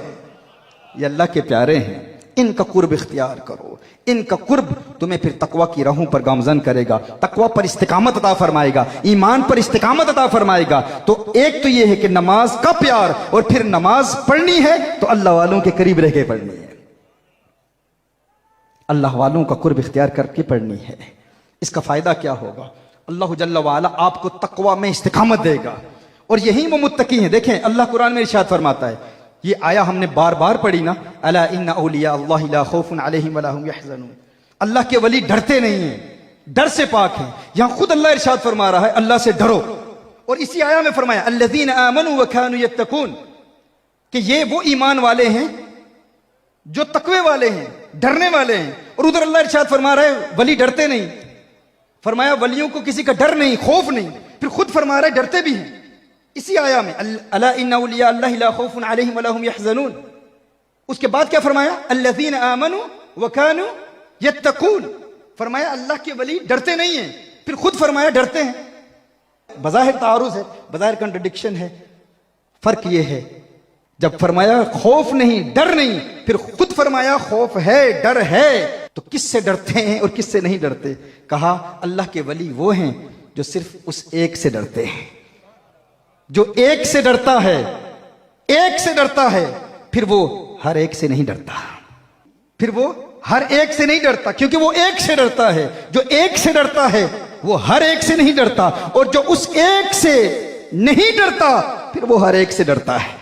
कभी सियासतदानों से डरता है, कभी मुक्तदर लोगों से डरता है, कभी मालदारों से डरता है, कभी बदनामी से डरता है, फुला मुझे बदनाम कर देगा तो क्या होगा, कभी फेलियर से डरता है, अगर मैं अमली जिंदगी में नाकाम हो गया तो क्या होगा, अगर मैं कारोबारी जिंदगी में नाकाम हो गया तो दुनिया कहेंगे ये तो नाकाम इंसान है, इसने जिंदगी में कुछ कामयाबी हासिल ही नहीं की। हर वक्त डरता रहता है, परेशान रहता है। क्यों? क्योंकि वो अल्लाह से नहीं डरता। जो रब से डरता है वो सबसे नहीं डरता, और जो रब से नहीं डरता फिर वो सबसे डरता है। अला इन्ना औलिया अल्लाह ला खौफुन अलैहिम वला हुम यहज़नून, फिर उन्हें किसी चीज की परवाह नहीं होती, किसी का डर नहीं होता, क्योंकि वो अल्लाह के प्यारों की संगत में, उनके कुर्ब में रहकर नमाजें कायम करते हैं, तकवे में इस्तिकामत मिलती है। फिर अल्लाह जल्ला वाला उनके दुश्मनों को खुद तबाह करता है, क्योंकि फिर वो परेशान नहीं होते, उन्हें किसी चीज की परेशानी ही नहीं होती, किसी चीज का डर ही नहीं होता, किसी चीज का गम ही नहीं होता, क्योंकि वो जानते हैं कि अब हमारे दुश्मन सिर्फ हमारे दुश्मन नहीं, अब वो अल्लाह के दुश्मन भी हैं। बगदाद के एक फकीर का वाकया बड़ा मशहूर है। बगदाद की गली में उसका गुजर हुआ तो देखा कि एक हलवाई ने उस फकीर को बुलाया और कहा कि आ तुझे दूध पिलाता हूं। तो हलवाई ने उसे दूध पिलाया। दूध पीकर अल्लाह का शुक्र अदा किया। अल्लाह का शुक्र अदा करके वहां से गया तो देखता है कि एक फाहिशा औरत है, गुनहगार औरत है, वो अपने किसी यार के साथ सीढ़ी से नीचे उतर रही है और बारिश हो रही थी, तो इसका पांव फिसला, कीचड़ में लगा, कीचड़ उछल के उसके कपड़ों पे गिरा और उसके कपड़े गंदे हो गए।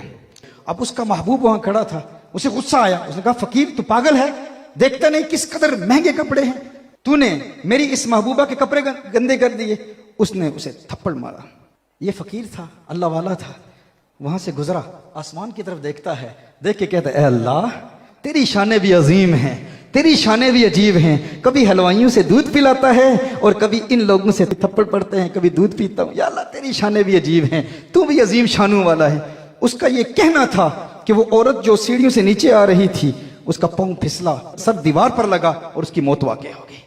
जब मौत वाक़ होगी तो बगदाद की गली के वहां पर कुछ और लोग भी थे, उन्होंने कहा ये फकीर अजीब लोग होते हैं, इतना तहम्मुल नहीं, इतना सब्र नहीं। जरा सी मार पड़ी तो गुस्से में आ गया, जलाल में आ गया और इसको बद्दुआ दे दी, फौरन बद्दुआ दे दी कि इसकी मौत वाक़ हो गई।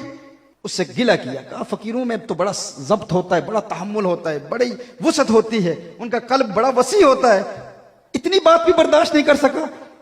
फकीर तो बर्दाश्त वाले होते हैं, तहम्मुल वाले होते हैं, बद्दुआ दे दी। उसने कहा मैंने तो किसी को बद्दुआ नहीं दी, मैंने कहां बद्दुआ दी है? कहा तूने बद्दुआ दी है, तेरी बद्दुआ से तो उसकी मौत वाक़ होगी, हम जानते हैं तू फकीर है, तू जो कहता है हो जाता है, तो तूने बद्दुआ दी। उसने कहा मैंने बद्दुआ नहीं दी। उसने कहा तो फिर वो मौत उसकी क्यों वाक़ हुई, उसका पांव क्यों फिसला, वो क्यों गिरी? उसने कहा असल तुमने मसला समझा नहीं है, मसला ये है कि ये हमारा झगड़ा नहीं है, ये लड़ाइयां महबूबों की है, ये यारों के झगड़े हैं, हमारा झगड़ा नहीं है। कहा महबूबों का झगड़ा कैसे, यारों के झगड़े कैसे? उसने कहा हुआ यूं कि मेरा पांव फिसला, मेरे पांव के फिसलने की वजह से उस औरत के कपड़े गंदे हुए, वो उसकी महबूबा थी, वो उसका महबूब था, मैंने उसकी महबूबा को नाराज किया तो उसका महबूब मुझसे नाराज हुआ, और जब उसका महबूब मुझसे नाराज हुआ ना, उसे मुझे मारा तो फिर मेरा महबूब भी नाराज हो गया। उसका भी महबूब है, मेरा भी महबूब है, उसने मुझे मारा, मेरे महबूब ने उसको मारा, तो ये यारों के झगड़े हैं, इसमें मेरा क्या ताल्लुक है? मैंने तो कोई बद्दुआ नहीं दी। ला खौफुन अलैहिम वला हुम यहज़नून, उन्हें खौफ नहीं होता, डर नहीं होता, क्योंकि वो जानते हैं, उन्हें इस बात का इत्तेकाद होता है, उन्हें इस बात का यकीन होता है कि अब अल्लाह से हमें प्यार हो गया है, अब जो हमारा दुश्मन है वो हमारा दुश्मन ही नहीं। मन आदली वलियन फक़द आज़नतुहु बिल हर्ब, जो मेरे वलियों से दुश्मनी रखता है, अल्लाह इरशाद फरमाता है मैं उसके खिलाफ ऐलान जंग करता हूं। तो एक तो तकवा इख्तियार करना है, फिर तकवे पर इस्तिकामत हासिल करने के लिए फिर हमने क्या काम करना है? अल्लाह के वलियों का कुर्ब हासिल करना है। इनके कुर्ब से हमें फिर क्या मिलता है, क्या मकाम मिलता है? इनका कुर्ब न सिर्फ तकवे में इस्तिकामत देता है, ईमान में इस्तिकामत देता है, दीन में इस्तिकामत देता है, माल में बरकत देता है, दौलत में बरकत देता है, इज्जत में बरकत देता है, शोहरत में बरकत देता है। हाँ, वो शोहरत का तलबगार ना हो, तालिब ना हो, काफिर आता है ईमान की दौलत लेके जाता है। हजरत सैयदना ख्वाजा गरीब नवाज रहमहुल्लाह, आपकी बारगाह में एक जोगी आया, हिंदू जोगी, गैर मुस्लिम, और वो कुछ अपने मुजाहिदे रियासतें करता था, अपनी कुछ मेहनत करता था। ख्वाजा गरीब नवाज की बारगाह में आया, और गैर मुस्लिमों को भी कभी कभी कुछ उनकी भी सिक्स सेंस, छठी हिस्स, कुछ लताइफ उनके भी खुल जाते हैं कुछ मुजाहिदों के जरिए, लेकिन वो इल्म गैब नहीं होता, वो यकीनी इल्म नहीं होता। अल्लाह ताला उन्हें भी कुछ ना कुछ इल्म दे देता है, लेकिन वो कतई इल्म नहीं होता, उसे हम इल्म गैब नहीं कहते। उसने ख्वाजा गरीब नवाज को देखा तो कभी आगे से देख रहा है, कभी दाईं जानिब से देख रहा है, कभी बाईं जानिब से देख रहा है, कभी पीछे से देख रहा है, इर्द गिर्द उनके घूम रहा है। ख्वाजा गरीब नवाज फरमाते क्या देख रहा है? उसने कहा मोइनुद्दीन मैं हैरान हूं, तेरे जिस्म का ढांचा तो इंसानों वाला है, लेकिन मैं तेरे बातिन में देख रहा हूं, मुझे हर तरफ नूर ही नूर नजर आ रहा है, रोशनी ही रोशनी नजर आ रही है। जाहिरी जिस्म तो तेरा इंसानों वाला है, लेकिन अंदर तो तेरे नूर ही नूर है, रोशनी ही रोशनी है। ना तेरे अंदर बुग़्ज़ है, ना तेरे अंदर कीना है, ना किसी के लिए अदावत है, ना किसी के लिए नफरत है, अंदर नूर ही नूर नजर आ रहा है। लेकिन एक चीज मुझे परेशान कर रही है। कहा क्या चीज परेशान कर रही है? कहा तेरे दिल पर एक स्याह दाग नजर आ रहा है। वो हिंदू जोगी कहता है एक स्याह दाग नजर आ रहा है तेरे दिल पर। तो ख्वाजा गरीब नवाज अलैहिर्रहमा ने फरमाया ये दाग भी दूर हो जाएगा। कहा कैसे दूर होगा? कहा तू कलमा पढ़, मुसलमान हो जाए, ये भी दूर हो जाएगा। उसने कहा मोइनुद्दीन दाग तेरे दिल पर, कलमा मैं पढ़ूं, मेरा कलमा पढ़ने से तेरे दिल का दाग कैसे दूर होगा? तो ख्वाजा गरीब नवाज ने फरमाया देख ये दाग और किसी को नजर भी तो नहीं आया ना, नूर भी तुझे नजर आया, दाग भी तुझे नजर आया, तो कोई तो हिकमत है ना, कोई तो हिकमत है। उसने कहा तो कलिमा में क्यों पढ़ूं? आपने फरमाया इतने मुजाहदे किए, इतनी रियासतें की, इतनी कोशिशें की, इतनी मेहनत की, इतनी जिद्दोजहद की कि तू उस रब को पा ले, ये काम भी एक मरतबा कर ले, ये तरीका भी एक मरतबा आजमा ले। उसने कहा ठीक है फिर मोइनुद्दीन पढ़ा कलमा, ये कलमा भी पढ़ लेता हूं एक मरतबा, तो शायद इस वजह से मुझे हकीकत तक रसाई हासिल हो जाए। कैसा खुशकिस्मत था वो शख्स जिसे मोइनुद्दीन खुद कलमा पढ़ा रहे हैं। ख्वाजा गरीब नवाज खुद कलमा पढ़ा रहे हैं। ख्वाजा गरीब नवाज ने कलमा पढ़ाया। जो ही ख्वाजा गरीब नवाज ने कलमा पढ़ाया उसने पढ़ा अशहदु अल्ला इलाहा इल्लल्लाह व अशहदु अन्ना मुहम्मदन अब्दुहु व रसूलुहु सल्लल्लाहु अलैहि वसल्लम। देखता है कि फौरन ख्वाजा गरीब नवाज के दिल से वो स्याह दाग उड़ जाता है, गायब हो जाता है। ख्वाजा गरीब नवाज ने कलमा पढ़ाया, ख्वाजा गरीब नवाज के दिल का दाग दूर हो गया। कदमों से लिपट के कहता है ए मोइनुद्दीन बता, दाग तेरे दिल पर, कलमा मैंने पढ़ा, ये दाग उड़ा कैसे? तो ख्वाजा गरीब नवाज अली रहमान ने इरशाद फरमाया, तू इस वक्त मोइनुद्दीन के सामने नहीं बैठा, आईने के सामने बैठा है। हम औलिया की जमात आईने की तरह होती हैं, हम आईने की तरह हैं। तू मोइनुद्दीन के सामने नहीं, आईने के सामने बैठा है। तू मोइनुद्दीन के दिल के स्याह दाग को नहीं देख रहा था, तू अपने दिल के स्याह दाग को देख रहा था। ये तेरे अंदर कुफर का दाग था जो तुझे मोइनुद्दीन के आईने से नजर आ रहा था। मोइनुद्दीन ने तुझे तेरा कुफर दिखाया, तूने कलमा पढ़ा, तेरा दाग दूर हो गया। तूने समझा मेरा दाग दूर हुआ, वो मेरा नहीं दूर हुआ। अल्लाह ने तेरी मुकद्दर में कलमा लिखा था, लेकिन मिला मोइनुद्दीन के वसीले से। ये इनकी फिरासत होती है अहलुल्लाह की। इनके कुर्ब से बेईमान आए तो ईमान की दौलत हासिल करके जाता है। ख्वाजा निजामुद्दीन औलिया महबूब इलाही बीमार हो गए, एक पंडित आया दम करने के लिए। ख्वाजा निजामुद्दीन औलिया महबूब इलाही को दम करने के लिए एक पंडित आता है और दम करता है, फौरन ठीक हो जाते हैं। ख्वाजा निजामुद्दीन फरमाते हैं, तेरा मुजाहदा क्या है, तेरी रियाजत क्या है, तूने क्या मेहनत की है कि तेरी जुबान में इतनी तासीर पैदा हो गई कि तूने निजामुद्दीन औलिया महबूब इलाही जैसे वली कामिल पर दम किया और वो फौरन ठीक हो गया। उसने कहा और कोई मुजाहदा नहीं है, और कोई रियाजत नहीं है, मैं हमेशा अपने नफ्स के खिलाफ करता हूं। जो मेरा नफ्स कहता है ना, मैं उसका उलट करता हूं। नफ्स कहता है चावल खा, मैं रोटी खा लेता हूं। नफ्स कहता है ठंडा पानी पी, मैं गर्म पानी पी लेता हूं। नफ्स कहता है दूध पी, मैं कुछ और पी लेता हूं, शरबत पी लेता हूं। मैं हमेशा अपने नफ्स के खिलाफ करता हूं। इस खिलाफ करने की वजह से मेरी जुबान में इतनी तासीर पैदा हो गई है कि मैं जिस पर दम करता हूं वो ठीक हो जाता है। तो ख्वाजा निजामुद्दीन औलिया रहमहुल्लाह ने उसके कान में एक जुमला कहा, फिर और कुछ कहने की जरूरत पेश नहीं आई। उन्होंने एक जुमला कहा, फिर और कुछ नहीं कहा, फिर सब कुछ उसने कहा। उन्होंने कान में एक जुमला कहा, उसने कहा अशहदु अल्ला इलाहा इल्लल्लाह व अशहदु अन्न मुहम्मदन अब्दुहु व रसूलुहु। कलमा पढ़ के मुसलमान हो गया। मुरीद पूछते हैं कि आप तो इलाज कराने के लिए आए थे, इसका इलाज कर दिया।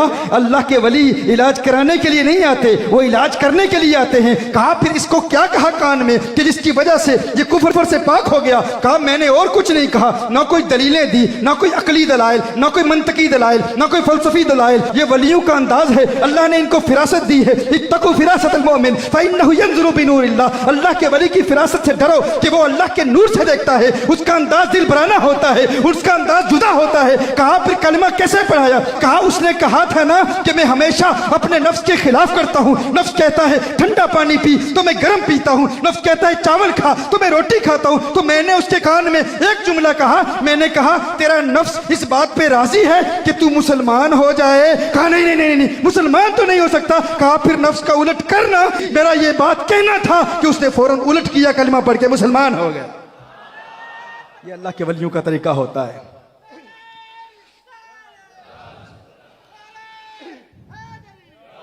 ये उनकी जुबान में असर होता है क्योंकि वो अल्लाह से डरते हैं, अल्लाह के खौफ वाले हैं। इसीलिए सैयदना गौस आजम पीराने पीर मीरा दस्तगीर रदी अल्लाह तआला अन्हु ने इरशाद फरमाया, यखाफुकल खल्कु अला कदरी मखाफतिका मिन अल्लाह। जितना तू अल्लाह से डरेगा इतना ही अल्लाह की मखलूक तुझसे डरेगी। जितना तेरे दिल में अल्लाह का खौफ होगा उतना ही अल्लाह की मखलूक तुझसे डरेगी। तुझे कोई तंग नहीं करेगा, लेकिन तू अल्लाह वाला बन के तो देख, अल्लाह का कुर्ब हासिल करके तो देख, अल्लाह जल्ल वाला कि महबूब सल्लल्लाहु अलैहि वसल्लम का कुर्ब हासिल करके तो देख। अगर यहाँ की हसीनाओं के चेहरे भी देख रहा है, रात के वक्त हराम देख रहा है, बदनिगाही कर रहा है और फिर कह रहा है कि मेरे दिल में खौफ खुदा क्यों नहीं? पहले तज़किया नफ्स के रूहानी मराहिल तय करके देख, फिर देख दिल की दुनिया ऐसी आबाद होगी, हकीकी खौफ पैदा होगा, अल्लाह का हकीकी डर पैदा होगा, हुजूर अकरम सल्लल्लाहु अलैहि वसल्लम का सच्चा प्यार दिल में पैदा होगा। तकवा वाले बनने की कोई, हम तो आमतौर पर लोग कह देते हैं ना, मैं तो मुत्तकी हूं यार, हम तो तकवा वाले हैं। यही जुमला बहुत आम कहा जाता है। हम तो इखलास के साथ दीन की मेहनत कर रहे हैं। इमाम नववी रहमहुल्लाह इरशाद फरमाते हैं, ये दावा ही गलत है कि हम इखलास वाले हैं। कभी ये नहीं कहना चाहिए कि हम इखलास के साथ मेहनत कर रहे हैं। कहा इखलास तो अल्लाह की जानिब से एक खास नूर है जो अता किया जाता है, इसका दावा वही करता है जो मुखलिस नहीं है। कहा ये कहा करो, ए अल्लाह हमें इखलास अता फरमा दे, इखलास की दुआ किया करें, अल्लाह से मांगा करें इखलास की नेमत। और फिर ये भी कहा जाता है हम तो अल्लाह से डरने वाले हैं भाई, अल्लाह के खौफ वाले हैं, हम तो अल्लाह का डर दिल में रखते हैं। ये बहुत बड़ा दावा है, अल्लाह का डर है दिल में। ये दावा तो बड़े बड़े औलिया ने नहीं किया, कि हम कहाँ खौफ वाले हैं। खौफ हो तो फिर इबादतें कज़ा नहीं होती, खौफ हो तो फिर बदनिगाही नहीं होती, खौफ हो तो फिर लगबगोई नहीं होती, खौफ हो तो फिर झूठ नहीं होता, खौफ हो तो फिर धोखा नहीं दिया जाता, खौफ हो तो फिर तकब्बुर नहीं होता, खौफ हो तो फिर रियाकारी नहीं होती, खौफ हो तो फिर दिखलावा नहीं होता। एक शख्स थका हुआ हो ना, 3 दिन का मुसाफिर हो, लंबा सफर करके सोया हुआ ना हो, सख्त नींद आई हुई हो, और किसी दोस्त के घर के करीब से उसका गुजर हो और दरवाजे पर दस्तक दे और दोस्त कहे, हे दोस्त सख्त थका हुआ हूँ, आराम के लिए कोई कमरा ही दे दे, और वो उसे कमरा दे और वो कहे ठीक है यहाँ इस कमरे में तू थोड़ी देर के लिए आराम कर ले, मैट्रेस वहां पर बिछाए, जमीन पर गद्दा बिछाए और कहे आराम से सो जा, लेकिन ख्याल करना तू 3 दिन का थका हुआ है, बहुत तुझे नींद आई हुई है, जो ही तू सोएगा तेरी आंख लग जाएगी, फौरन सो जाएगा, आराम से सो जा, लेकिन जरा ख्याल करना इस कमरे के उस कोने में ये वो जो सुराख है ना, वहां से कभी कभी कोई सांप निकल आता है, आराम से सो जा, सुकून से सो जा, लेकिन जरा ये ख्याल रखना कभी कभी वहां से सांप निकल आता है। बताओ उसकी आंख लगेगी?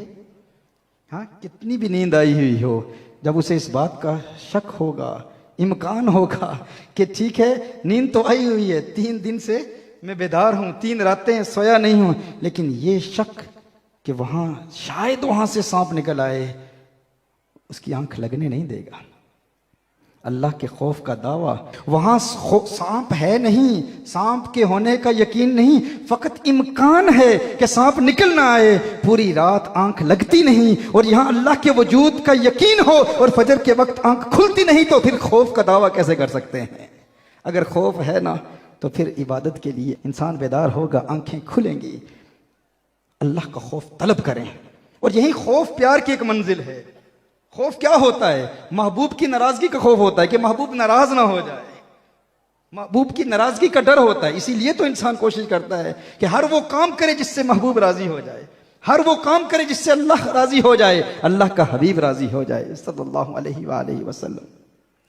तो मैं अर्ज कर रहा था, अल्लाह के इन प्यारों के कुर्ब की बरकत से हमें इबादत में इस्तिकामत भी मिलती है, तकवा का नूर भी मिलता है, और अगर कोई बेईमान आ जाए, बदअकीदा आ जाए, तो अल्लाह जल्ला वाला उसके दिल की दुनिया आबाद कर देता है, और फिर अल्लाह के उस वली के कुर्ब की बरकत से फिर उसे हुजूर अकरम सल्लल्लाहु अलैहि वसल्लम का दीदार भी नसीब होता है, हुजूर का कुर्ब भी मिलता है। हुजूर का कुर्ब कैसे मिलता है? हुजूर की ज़ियारत कैसे होती है? ये अल्लाह वालों की महफिल है ना। मुझे कहा गया था कि आप अपने लेक्चर्स में मंतकी बातें करते हैं, उसूल फ़िक़्ह की बातें करते हैं, इल्म कलाम की बातें करते हैं, तो यहाँ लोगों को वो समझ नहीं आएंगी। देहात के कुछ लोग होते हैं, हर बंदा उनको समझ नहीं पाता, तो आज मैंने इसलिए अपना अंदाज ज़रा बदला है। कोई इस्तिलाहात, टेक्निकल टर्मिनोलॉजी बिल्कुल इस्तेमाल नहीं कर रहा। मुल्क शाम का एक नौजवान था, अपने शेख के पास गया, मुर्शिद के पास गया कि मुर्शिद मैं हुजूर को देखना चाहता हूँ, हुजूर की ज़ियारत करना चाहता हूँ, कोई विर्द दें, वजीफ़ा दें। मेरे दिल में ये तमन्ना है कि कौनैन के वाली सल्लल्लाहु अलैहि वसल्लम की ज़ियारत नसीब हो। तो मुर्शिद ने फरमाया ठीक है, शाम के वक्त मेरे घर आना, मैं तुझे कुछ दूंगा। रात के वक्त मुर्शिद की बारगाह में हाजिर होता है, तो मुर्शिद ने उसके लिए खाने का अहतमाम किया, खाने का अहतमाम किया, अच्छा अहतमाम किया, लेकिन खाने में नमक बहुत ज़्यादा डाल दिया, बहुत ज़्यादा नमक डाल दिया, और ऊपर पानी भी नहीं दिया, पीने के लिए पानी भी नहीं दिया, खाने में नमक बहुत ज़्यादा डाल दिया। वो अब शेख के अदब में, मुर्शिद के अदब में खाना खाता है, मांगता नहीं पानी, क्योंकि मुर्शिद ने जो दिया उसने कबूल किया। आखिर में कहता है, हजरत आपने फरमाया था वो दीदार का वजीफा आपने देना था, वो आप अता फरमाए। तो मुर्शिद ने फरमाया कि तू घर चला जा और फौरन सो जा। आप भी चाहते हैं ना कि आका का दीदार हो? किसके दिल में ये ख्वाहिश है? हर एक के दिल में है कि नहीं? किसके दिल में ये ख्वाहिश नहीं होगी? हाँ, हर एक के दिल में ये तमन्ना है। उनका हुस्न ही ऐसा है, चेहरा तो बहुत हसीन है। हजरत मैमूना फरमाती हैं कि मैंने एक मरतबा हुजूर अकरम सल्लल्लाहु अलैहि वसल्लम के कदमों को देख लिया। कहा मेरे वालिद हुजूर अकरम सल्लल्लाहु अलैहि वसल्लम से मसले पूछ रहे थे, हुजूर अकरम सल्लल्लाहु अलैहि वसल्लम सवार थे, और मैं हुजूर अकरम सल्लल्लाहु अलैहि वसल्लम के चेहरे को देख ही नहीं पाई। ऐसा नूरानी चेहरा था, नजरें झुकी हुई थी मेरी, और मेरी झुकी हुई नजरें आका सल्लल्लाहु अलैहि वसल्लम के पाँव की उंगलियों पर पड़ी। कहा एक मर्तबा हुजूर के पाँव की उंगलियों को मैंने देख लिया, आका की पाँव की उंगलियों का नूर ऐसा था कि एक मुद्दत हो चुकी है, वो मंजर आज तक निगाहों से ओझल नहीं होता। एक मर्तबा आका के पाँव की उंगलियों को देख लिया, कहा ऐसी हसीन उंगलियां थीं, एक मुद्दत बीत गई, आज दिन तक वो मंजर आंखों से ओझल नहीं होता। मैं कहता हूं जो आका के पाँव की उंगलियों को एक मर्तबा देख ले, मुद्दत गुजर जाए, आका के पाँव की उंगलियों का हुस्न निगाहों से ओझल नहीं होता। अगर ये पाँव की उंगलियों का नूर है तो चेहरा बद्दुहा के नूर का आलम क्या होगा? कि चेहरे के नूर का आलम क्या नाराए होगा। तकबीर, नाराए रिसालत, शान मुस्तफ़ा, मकाम मुस्तफ़ा, गुलामान मुस्तफ़ा, उलमाए अहले सुन्नत। और चेहरे का नूर कैसा है। सैयदतुना आयशा रदी अल्लाह ताला अन्हा, मेरे आका सल्लल्लाहु अलैहि वसल्लम चेहरे का हुस्न तो बहुत बुलंद, बहुत अरफा, बहुत आला। वो अपने आका सल्लल्लाहु अलैहि वसल्लम के कानों के हुस्न का जिक्र करती हैं।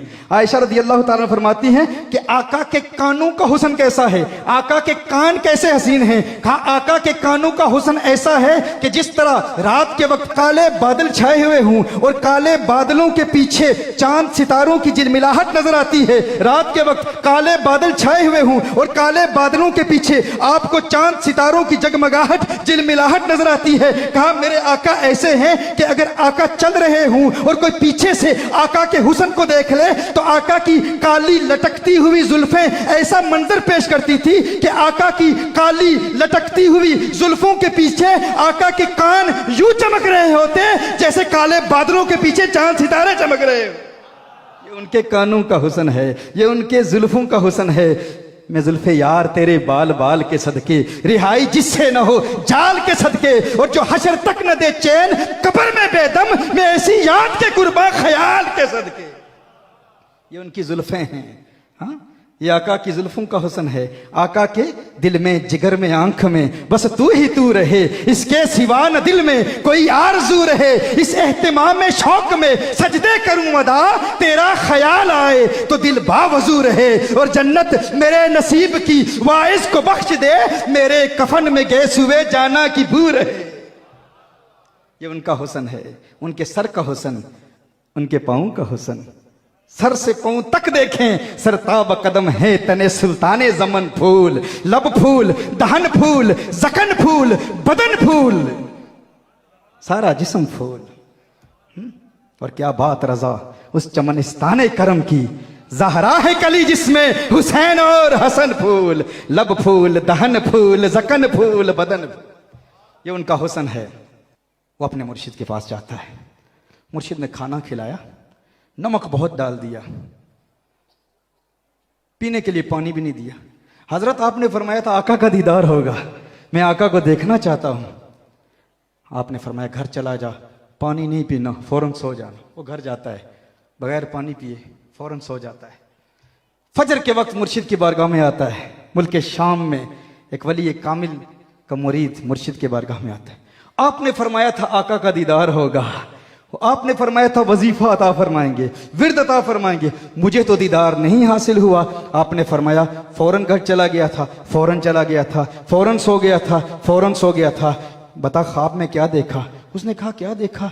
जहां नजर उठाई कुएं नजर आए, दरिया नजर आए, समंदर नजर आए, जहां नजर उठाई पानी ही पानी नजर आया। आपने फरमाया फिर तेरे लिए यही वजीफा है कि तेरा दिल पानी का सच्चा प्यासा था ना, तेरे दिल में पानी की सच्ची प्यास थी ना, अगर पानी की सच्ची प्यास तेरे दिल में पैदा हो जाए, मैं बताना चाहता हूं गलियों बाजारों में हसीनाओं के चेहरे का मुतलाशी जो हुस्न देखना चाहता है, वो नौजवान जो रात के वक्त मोबाइल फोन पर हराम देखता है, मूवीज देखता है, बॉलीवुड की एक्ट्रेसेस देखता है, हॉलीवुड की एक्ट्रेसेस देखता है, मूवियां देखने वाला फिर कहे कि मैं आका को देखना चाहता हूं, पहले अपने खाना दिल को पाक करके देख और फिर आका के दीदार की सच्ची प्यास अपने दिल में पैदा करके देख। उस वली कामिल ने कहा कि अगर तेरे दिल में पानी की सच्ची प्यास थी तो अगर पानी तेरी प्यास बुझाने के लिए तेरी ख्वाब में आ सकता है तो आमना के लाल का सच्चा प्यार अपने दिल में पैदा करके देख, मदीने वाला दीदार कराएगा। तेरे दिल में सच्ची प्यास तो पैदा कर, सच्चा इश्क तो पैदा कर, सच्ची मोहब्बत तो पैदा कर, वारफ्तगी तो पैदा कर, दीवानगी तो पैदा कर। दुनिया के हसीनाओं के चेहरे देखकर फिर कहता है आका को देखना चाहता हूं। चंद दिन के लिए तज़किया नफ्स के मराहिल तय करने के बाद फिर आका को पुकार, मदीने वाला दीदार कराएगा। फिर तेरे दिल से यही आवाज आएगी, कुछ ऐसा कर दे मेरे किरदगार, आंखों में हमेशा नक्श रहे रुए यार, आंखों में उन्हें न देखा तो किस काम की है ये आंखें कि देखने की है सारी बहार आंखों में।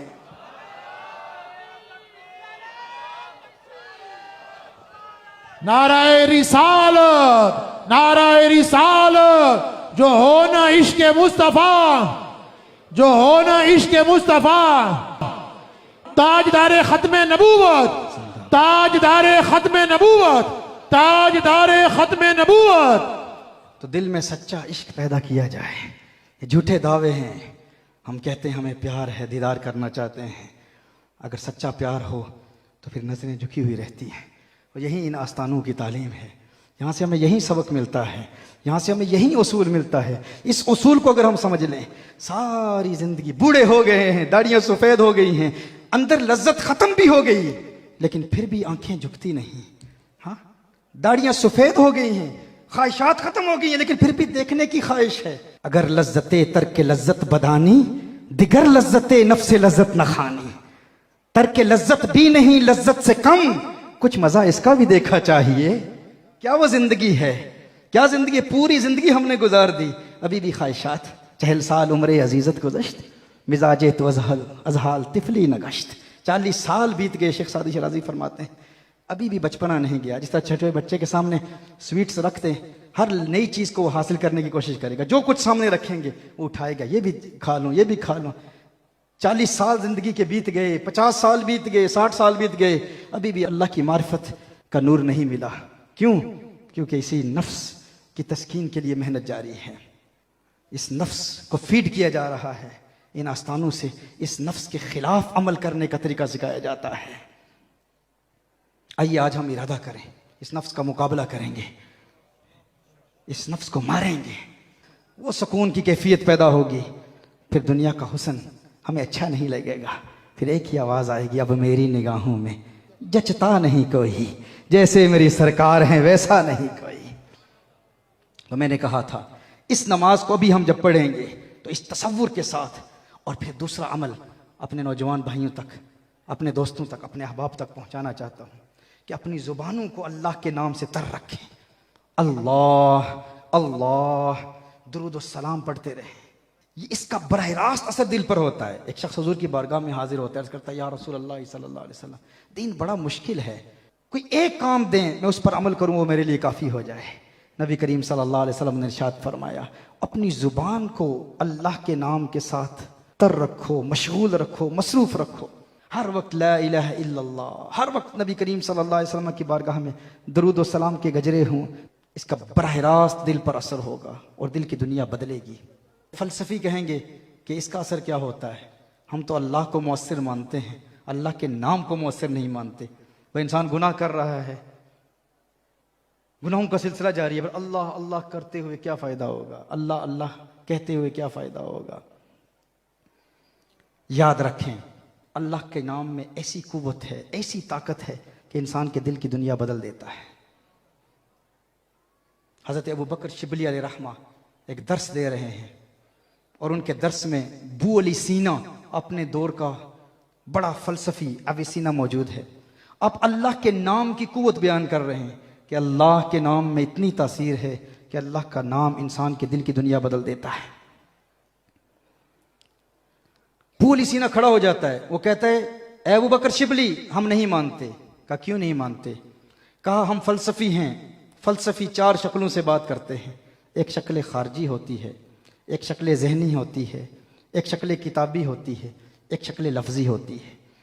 अब जहाँ अहले इल्म बैठे हैं, फ़लसफ़ा पढ़ने पढ़ाने वाले, आप अहबाब के लिए आसान कर देता हूँ। शक्ल खारजी मिसाल के तौर पर आग है, आग, आग की एक्चुअल एग्जिस्टेंस, उसका खारजी वजूद, उसकी शक्ल खारजी है। शक्ल ज़हनी क्या है? आप आग के बारे में सोचें तो उसकी शक्ल ज़हनी है। आप कागज़ पर आग लिखें तो शक्ल किताबी है। आप आग का तलफ़्फ़ुज़ करें तो शक्ल लफ्ज़ी है। तो बू अली सीना ने कहा, हम तो खारजी एग्जिस्टेंस को, एक्सटर्नल एग्जिस्टेंस को, शक्ल खारजी को मौसर मानते हैं कि आग में ये तासीर है कि किसी चीज़ को जला दे, लेकिन जब हम आग के बारे में सोचते हैं, आग की शक्ल ज़हनी, तो हमारा दिमाग तो नहीं जलता। कागज़ पर आग लिखते हैं शक्ल किताबी, तो कागज़ तो नहीं जलता। आग कहते हैं, तलफ़्फ़ुज़ करते हैं, तो ज़ुबान तो नहीं जलती। तो हम अशिया की शक्ल खारजी को मौसर मानते हैं कि आग खुद जलाएगी, लेकिन शक्ल किताबी, शक्ल ज़हनी, शक्ल लफ्ज़ी ये मौसर नहीं होती।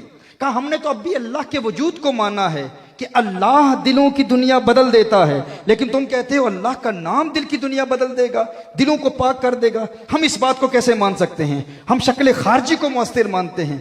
अबू बकर शिबली अलैहिर्रहमा अल्लाह के वली हैं, उनकी दावत और तबलीग का काम अपना है, जुदा अंदाज होता है औलिया का।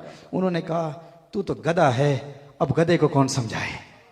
अब अबू अली सीना अपने दौर का फिलोसोफर, बड़ा फलसफी, वो जलाल में आ गया, गुस्से में आ गया। अबू बकर शिबली इतने बड़े शेख, आपने मुझे गधा ही कह दिया, इतने बड़े मजमे में चेहरा सुर्ख हो गया। अबू बकर शिबली रहमा फरमाते हैं, मैं तुझे यही बात समझाना चाहता था, एक मसला समझाना चाहता था। तूने बड़ी रौनक से कहा ना कि फ़कत शक्ल खारजी ही मौसर होती है, शक्ल जहनी, शक्ल किताबी, शक्ल लफ्जी मौसर नहीं होती। कहा मैंने लफ्ज़ गधा कहा, देख तेरे चेहरे का रंग बदला कि नहीं बदला। कहा मैंने गधा कहा, अगर गधे के नाम में इतना असर है कि तेरे चेहरे का रंग बदल सकता है, तो अल्लाह के नाम में इतना असर क्यों नहीं होगा कि तेरे दिल का जंग दूर कर देगा, तेरे दिल में नूर पैदा कर देगा।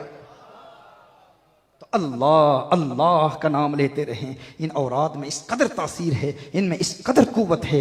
आज के इस मजलिस में, इस महफिल में ये पैगाम भी लेकर जाएं। रूहानी लंगर हम लेकर जाएंगे यहाँ से। आज के बाद जब हम नमाज कायम करेंगे तो नमाज के दौरान भी जो 6 तसव्वुरात बयान किए हैं, हर नमाज में अपने आप को आमादा करेंगे, ये मेरी जिंदगी की आखिरी नमाज है। और आइंदा हफ्ते तक इंशाअल्लाह हम नमाज का तर्जुमा भी याद कर लेंगे। और फिर मलाइका के नुज़ूल का तसव्वुर भी होगा, और फिर हुजूर का तसव्वुर भी होगा, अल्लाह के नाम का तसव्वुर भी होगा, और पुलसिरात का तसव्वुर भी होगा। और इन ख्यालात में हमारा जहन गर्दिश करता रहेगा। फिर देखें वो नमाज खुद आपकी मुहाफिज बन जाएगी, खुद आपकी हिफाजत करेगी। और फिर ये याद रखें, इसका एक फायदा ये भी है कि अल्लाह के वलियों के करीब रहकर जो नमाजें कायम करते हैं ना, जो करीब रहकर कायम करते हैं, उन्हें अल्लाह जल्ला वाला मार्फत का नूर देता है, अपनी मार्फत का नूर देता है, अपने कुर्ब का नूर देता है। ये वलियों के कुर्ब की बरकत है, दुनिया भी मिलती है, आखिरत भी मिलती है।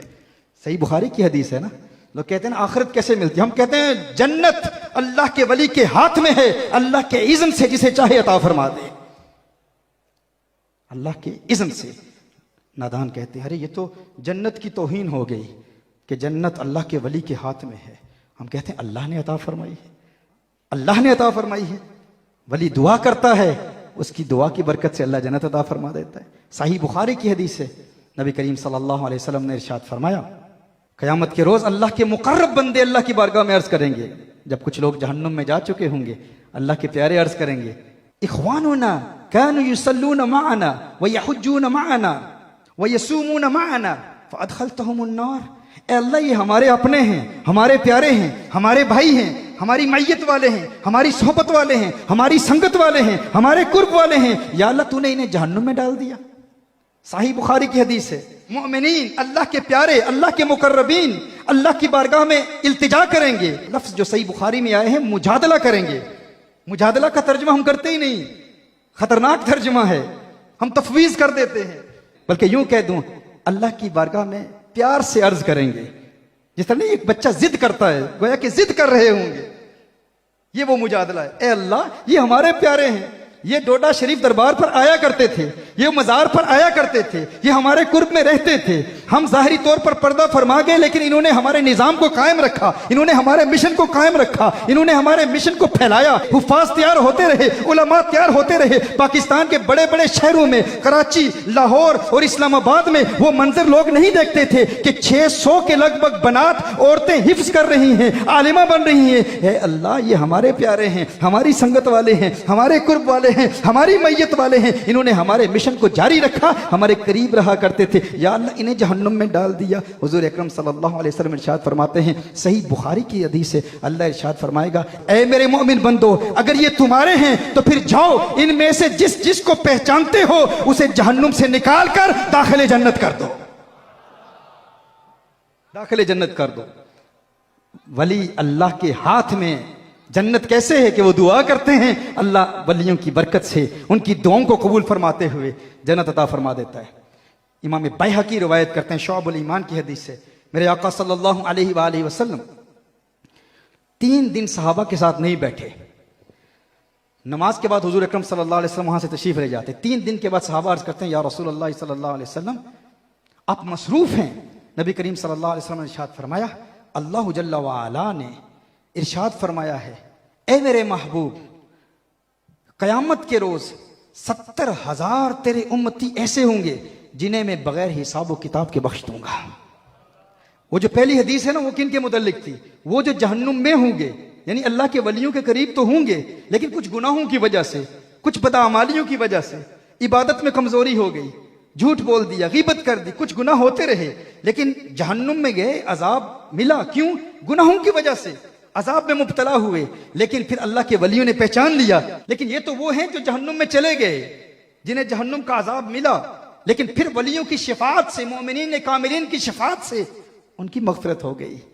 लेकिन एक और तबका है, हुजूर ने इरशाद फरमाया, ए सहाबा 3 दिन तुमसे मुलाकात नहीं की, इसकी वजह यह है कि अल्लाह ने इरशाद फरमाया कि 70,000 तेरे ऐसे उम्मती हैं जिन्हें बगैर हिसाब व किताब के मैं जन्नत अता फरमा दूंगा। ये अल्लाह के ऐसे प्यारे लोग होंगे, ऐसे प्यारे बंदे होंगे। हुजूर ने इरशाद फरमाया कि फिर मैंने अल्लाह की बारगाह में दुआ की, या अल्लाह इजाफा फरमा। अल्लाह इजाफा फरमाता रहा, एक दिन इजाफा फरमाया, दूसरे दिन इजाफा फरमाया, तीसरे दिन इजाफा फरमाया। कहा मैं दुआ करता रहा, दुआ करता रहा, दुआ करता रहा, यहां तक कि फिर अल्लाह जल्ला व अला ने तीसरे दिन इरशाद फरमाया, ये 70,000 तो वो हैं कि जिन्हें मैं बगैर हिसाबो किताब के जन्नत दूंगा। फिर इन 70,000 में एक एक को इज़्न शिफाअत दूंगा। इन 70,000 वलियों में हर एक को इज़्न होगा, हर एक अपने साथ 70,000 का जन्नत दे देगा। और एक रिवायत यह है कि वो 7 लाख अफराद हैं, 7 लाख अफराद हैं। तो ये तो वो हैं जिन्हें अल्लाह जल्ला वाला बगैर हिसाब व किताब के, फकत अल्लाह के प्यारों के कुर्ब की वजह से जन्नत अता फरमा देगा। लेकिन शर्त यह है कि ईमान पर मौत आए।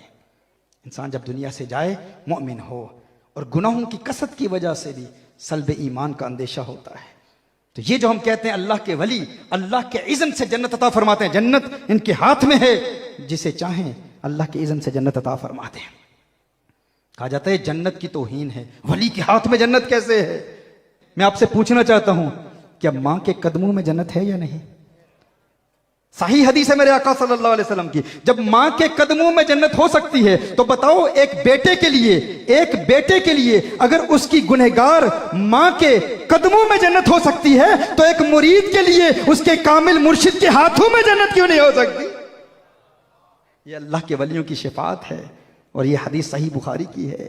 लेकिन इसका यह मतलब नहीं कि फ़कत ये कहते रहें कि अल्लाह के वली देंगे देंगे देंगे और फिर हम गुनाहों का इर्तिकाब करते रहें। नहीं, इन आस्थानों में यही तरबियत की जाती है कि हम गुनाहों से तौबा करें, इबादत से प्यार हो, नमाज में इस्तिकामत हो, और नमाज में इन्हिमा के कल्ब हासिल करने का जो प्रैक्टिकल मेथड आज हमने सीखा है, मुझे उम्मीद है आप सब इस पर अमल भी करेंगे और लोगों तक ये पैगाम भी पहुँचाएंगे, और अल्लाह अल्लाह का विर्द भी करते रहेंगे, इस्तिग़फ़ार भी करते रहेंगे, अस्तग़फ़िरुल्लाह कसरत से पढ़ते रहेंगे। और अस्तग़फ़िरुल्लाह ये तो एक ऐसा वजीफा है, एक ऐसा विर्द है जो इंसान को मुस्तजाबुद्दावात बना देता है। मुस्तजाबुद्दावात क्या होता है? मुस्तजाबुद्दावात वो होता है जो दुआ करता है अल्लाह कबूल फरमा लेता है। अस्तग़फ़िरुल्लाह अस्तग़फ़िरुल्लाह कसरत से पढ़ते रहें, अल्लाह जल्ला वाला वो मकाम अता फरमाएगा कि जो दुआ करेंगे अल्लाह ताला कबूल फरमाएगा। इमाम अहमद बिन हम्बल रहमहुल्लाह मुज्तहिद मुतलक हैं, एक बहुत बड़े मुज्तहिद हैं। सर्दियों की रात है, सख्त सर्दी है, एक मस्जिद में मगरिब की नमाज अदा करते हैं। नमाज अदा करने के बाद ये इरादा करते हैं कि इशा की नमाज के बाद रात मस्जिद में क़याम होगा। तो एक बुजुर्ग आते हैं, एक बाबा आता है, वो कहता है मैंने मस्जिद का दरवाज़ा बंद करना है, इशा के बाद आपको यहाँ रहने की इजाज़त नहीं। उसे नहीं पता था इमाम अहमद बिन हम्बल एक वली कामिल है। उसने कहा नहीं आप जाएं, इशा की नमाज के बाद आपको निकाल दिया जाता है। आप वहाँ से जाते हैं, देखते हैं कि बाहर एक तनूर है और नान भाई तनूर पर रोटियां पका रहा है। आपने वहां आग देखी तो कहा कि ए नौजवान, तू मुझे इजाज़त देता है, सख्त सर्दी है, आज रात में यहाँ गुजार लूँ। उसने कहा ठीक है बड़े मियाँ, इजाज़त है, आप यहाँ रात गुजार लें। इमाम अहमद बिन हम्बल रहमहुल्लाह वहाँ बैठे हुए हैं और बड़े प्यार से उस नौजवान को देख रहे हैं और मुस्कुरा रहे हैं। वो कहते हैं बाबा जी मुझे देखकर क्यों मुस्कुरा रहे हैं? इमाम अहमद बिन हम्बल रहमहुल्लाह ने फरमाया मुझे तेरी ये अदा बड़ी पसंद आई। कहा कौन सी अदा? कहा तू रोटियां पकाता है तो अस्तग़फ़िरुल्लाह पढ़ता है, पेड़े बनाता है अस्तग़फ़िरुल्लाह पढ़ता है, तनूर में पेड़े लगाता है अस्तग़फ़िरुल्लाह पढ़ता है, तनूर से पेड़े निकालता है अस्तग़फ़िरुल्लाह पढ़ता है। ए नौजवान मुझे तेरी ये इस्तिग़फ़ार की अदा बड़ी प्यारी लगी। उसने कहा बड़े मियाँ इस्तिग़फ़ार में क्यों ना पढ़ूँ, मैं क्यों ना अस्तग़फ़िरुल्लाह पढ़ूँ? इस अस्तग़फ़िरुल्लाह ने मुझे मुस्तजाबुद्दावात बना दिया है, जो दुआ करता हूँ अल्लाह की बारगाह में कबूल होती है। इमाम अहमद बिन हम्बल ने फरमाया ये तो बहुत बड़ा दावा है विलायत का, तू इतना बड़ा वली हो चुका है, इतना बड़ा कामिल वली हो चुका है कि तू कहता है मैं जो दुआ करता हूँ अल्लाह मेरी हर दुआ कबूल कर लेता है। कहा बिल्कुल ऐसे ही है हजरत, मैं जो दुआ करता हूँ इस्तिग़फ़ार में इतनी कुव्वत है, मैं अस्तग़फ़िरुल्लाह पढ़ता हूँ अल्लाह जल्ला वाला मेरी हर दुआ कबूल कर लेता है। आपने फरमाया फिर ये तो बता आज किस नीयत से इस्तिगफार पढ़ रहा है? उसने कहा बड़े मियाँ आपको पता नहीं, आज असल में मेरी इस तनूर पर ड्यूटी लगी हुई है। मेरे मालिक ने मुझे कहा है कि मैंने यहाँ रोटियां पकानी है। मैंने कहा मुझे छुट्टी दे दे, मुझे बहुत अहम काम है। उसने छुट्टी नहीं दी। उसने कहा कि तुझे रोटियां यहाँ पकानी है, तुझे इजाजत नहीं है। तो मैंने कहा कि मैं इसके दरवाजे पर क्यों दस्तक दूं, इससे भीख क्यों मांगूं, इसके आगे मिन्नतें क्यों करूं, इसके आगे जलील और रुस्वा क्यों हूं? मैं तो इस्तिगफार पढ़ने वाला हूं, अस्तगफिरुल्लाह पढ़ने वाला हूं। मैं इस्तिगफार पढ़ूंगा, मेरी दुआ कबूल हो जाएगी। कहा दुआ क्या है? कहा बड़े मियाँ आपको पता नहीं, आज हमारे इलाके में अल्लाह का एक बहुत बड़ा वली आया हुआ है, उसकी जियारत करना चाहता हूं, उसे देखना चाहता हूं, इसलिए इस्तिगफार पढ़ रहा हूं। इमाम अहमद बिन हंबल ने फरमाया जरा बता तो सही वो वली है कौन? कहा आपको नहीं पता? अपने दौर का मुजतहिद मुतलक इमाम अहमद बिन हंबल आज हमारे इलाके में आया हुआ है, मैं उसे देखना चाहता हूं। इमाम अहमद बिन हंबल ने फरमाया आप फिर सीने लग जा, अहमद बिन हंबल खुद तेरे पास आ गया है। तो यकीनन तकबीर, नाराए रिसालत, नाराए रिसालत, फैजान दरबार आलिया कादरिया कासमिया गौसिया डोडा शरीफ, हजूर किबला आलम, उलमाए अहले सुन्नत, फैजान औलिया।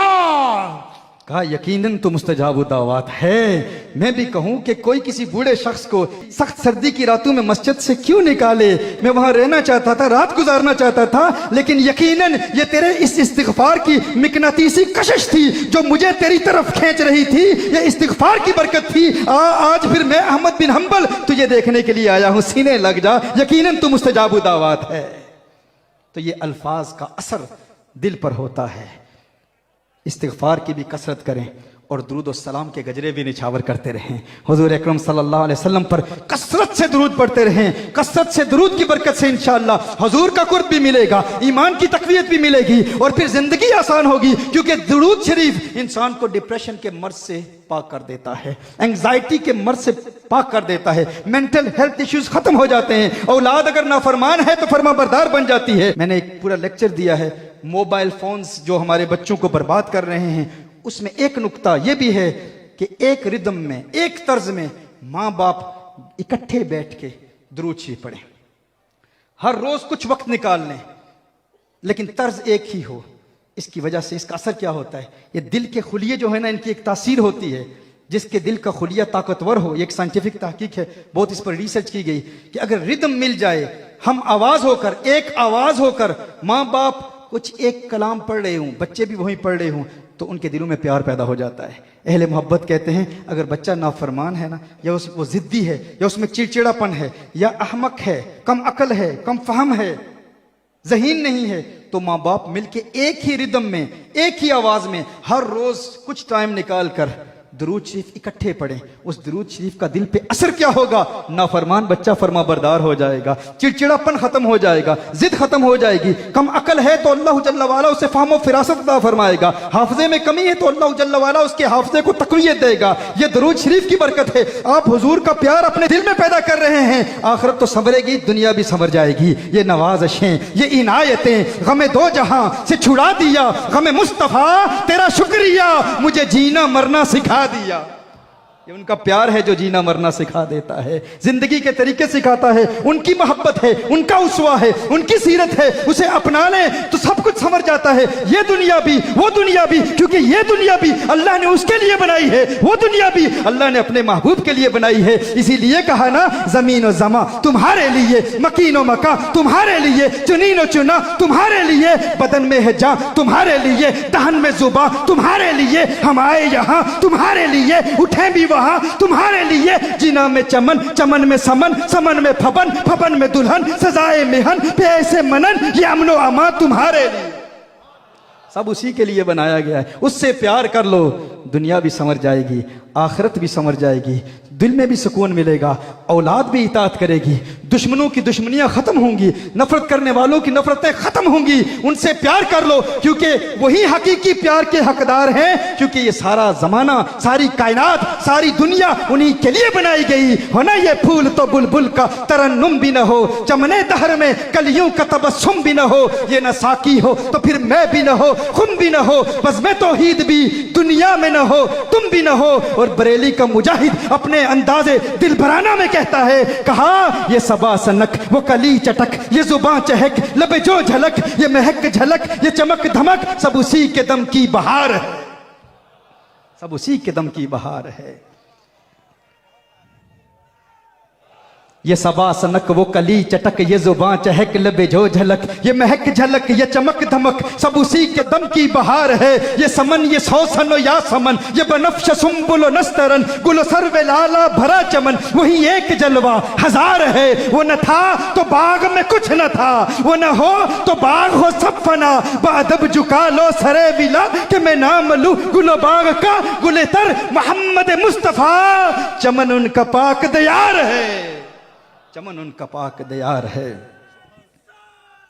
या रसूलल्लाह, नाराए रिसालत, नाराए रिसालत, ताजदारे खत्म नबूवत, ताजदारे खत्म नबूवत हजरत किबला पीर मोहम्मद साकिब इकबाल शामी साहब। अल्लाह जल्ला वाला हमें नबी करीम सल्लल्लाहु अलैहि वसल्लम का सच्चा प्यार अता फरमाए, सच्चा इश्क अता फरमाए, सच्ची मोहब्बत अता फरमाए। अब हम नमाज पढ़ेंगे, नमाज कायम करने वाले बनेंगे, ये इरादा करते हैं इंशाअल्लाह। कम से कम चंद ख्यालात तो हों ना यार, पूरी जिंदगी बीत गई हमारी, हमें यह भी नहीं पता कि नमाज की रूहानियत तक, रूहानी कुव्वतों तक रसाई हासिल करने का तरीका क्या है।